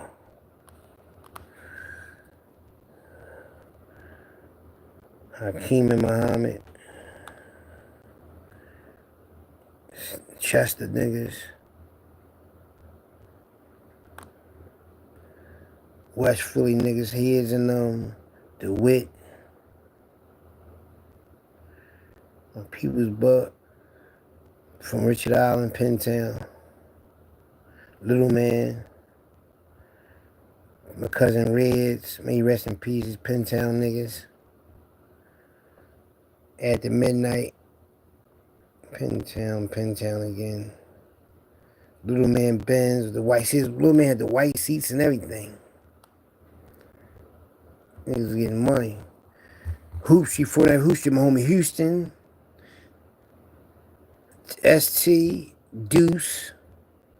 Deuce used to be my celly Dex all the time. Niggas getting all that money. He from 60th Street. Big Deuce. Deuce had the BMW and all that. ST, JBM boy. Houston, 49th and Hoop Street. JMO in the middle. 58th Street. He's up Slayton Farms with me. The red hat on. Yup. 58th Street, Southwest Leicester, King Session. This Elliott from 17th Jefferson. Paul from Richard Island. DeVere from Pentown with Jeff Gant cousin. Chip, Big Chip from Germantown. He from Mazan. My man right there, he had a clothing line, Mazan. I forgot who that is. But they ain't at the Midnight. Boys from Abbotsford Projects. North Philly niggas. Abbotsford. Everybody I'm showing y'all is money making niggas, man. Back in the day. Abbotsford. See the possum coat? The chains, the medallions. He's showing the ring. You got to make sure you get that picture of that ring. You know what I mean? South Philly. Excuse me. Suleiman Bay. White Boy George. South Philly 24 Carpenter. JBM said from Richard Island. JBM right hand man Brooks. They was getting money all down north, man. 18th Montgomery, all up that way. They grass and gnaw. They was getting that paper. All Blumberg. You know what I mean? Top 10s. The Rollie on. That chain he got, big ass hand bone with the ice all in it. He got the Rolex chain with the Rollie on. They once said it wasn't playing. Sinatra. I said Sinatra. Them niggas, North Philly niggas get paper together, man. They out squad, they out team. Hold up. That's Roz. Roz take plenty of money. She used to be my sister Sabrina. Roz take plenty of paper, man. Out Southwest. You know? That's Germantown. Germantown fly niggas get that paper. Yep, Germantown niggas was getting that money, man. They was getting that money up Germantown, Mount Airy.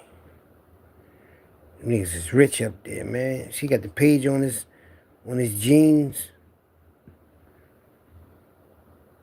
You know what I mean? See, when you from Mount Airy and you getting money up there, it's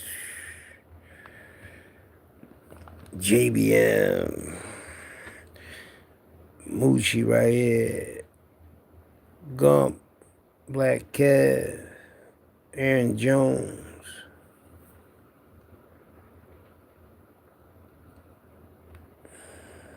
That's Jim. Jim got killed up High Rollers that night. That's Alvin, who I was telling about, this drug lord from Frankfurt. Yup. Alvin had all the girls, man. Alvin was rich too. I was his favorite young boy.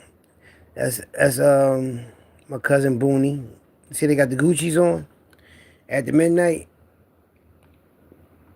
High top Gucci. He got the high top ones. They got the low. They got the low tops. They got the low tops and he got low tops. Jim. Yeah, man. It's a movement. This is my brother Sekou ex-girlfriend, Tahira. Tahira was one of the first young girls that had a lot of money, man. A lot of money. When Sekou first started selling that crack, and Zach had that lab, she was in charge of that shit, man. Charge like bagging all that shit up and capping all that shit up. Y'all see American Gangsters when they was in that lab and they had them girls necking and all that? She ran that shit, man. Yup. They ran that shit. Weird people back in the day. It's my daughter right there. One of my daughters, one of my oldest daughters. Her mom back in the day. My daughters, my twin brother, grandkids.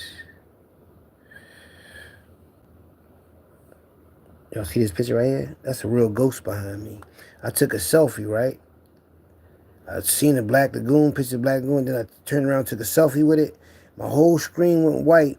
And when I took the picture and it showed the picture, this thing was behind me.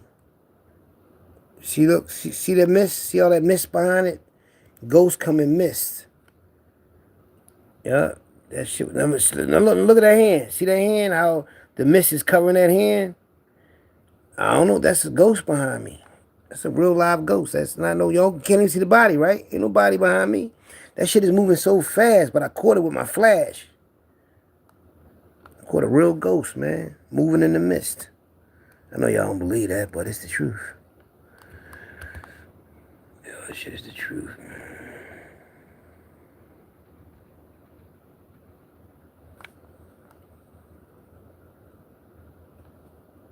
That's my twin brother that night. I took that picture with him. We in the we have Chucks. Mike got that Raiders hat on. Yeah. That's on this picture right here. I'm gonna show you the pictures on.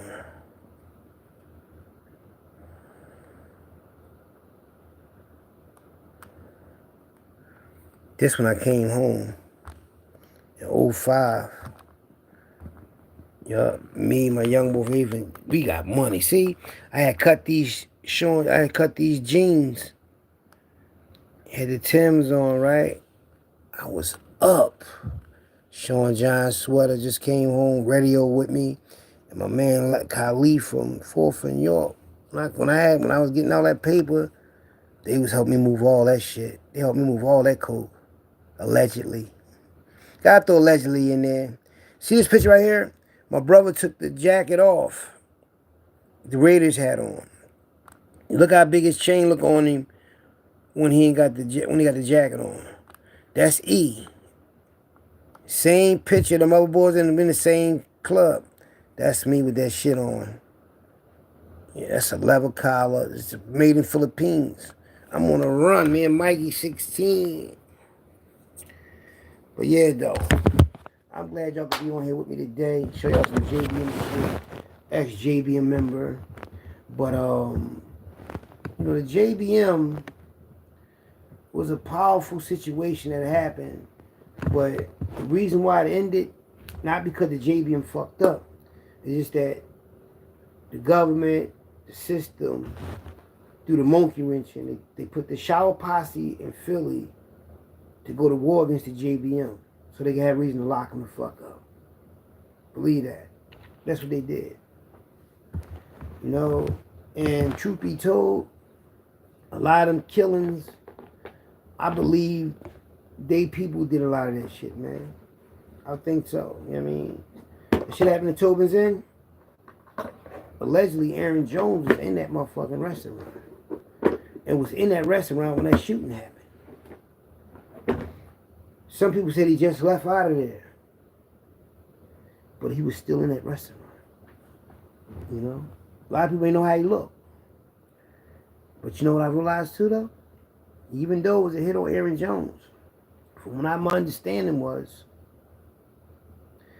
my cousin, Butter Felton, he was out of town. He wasn't even in town when this shit went down.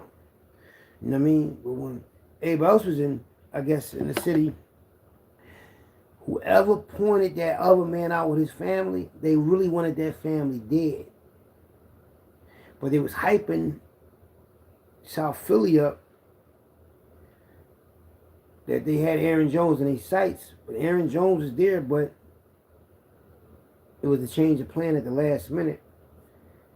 And they wanted the other motherfucker dead.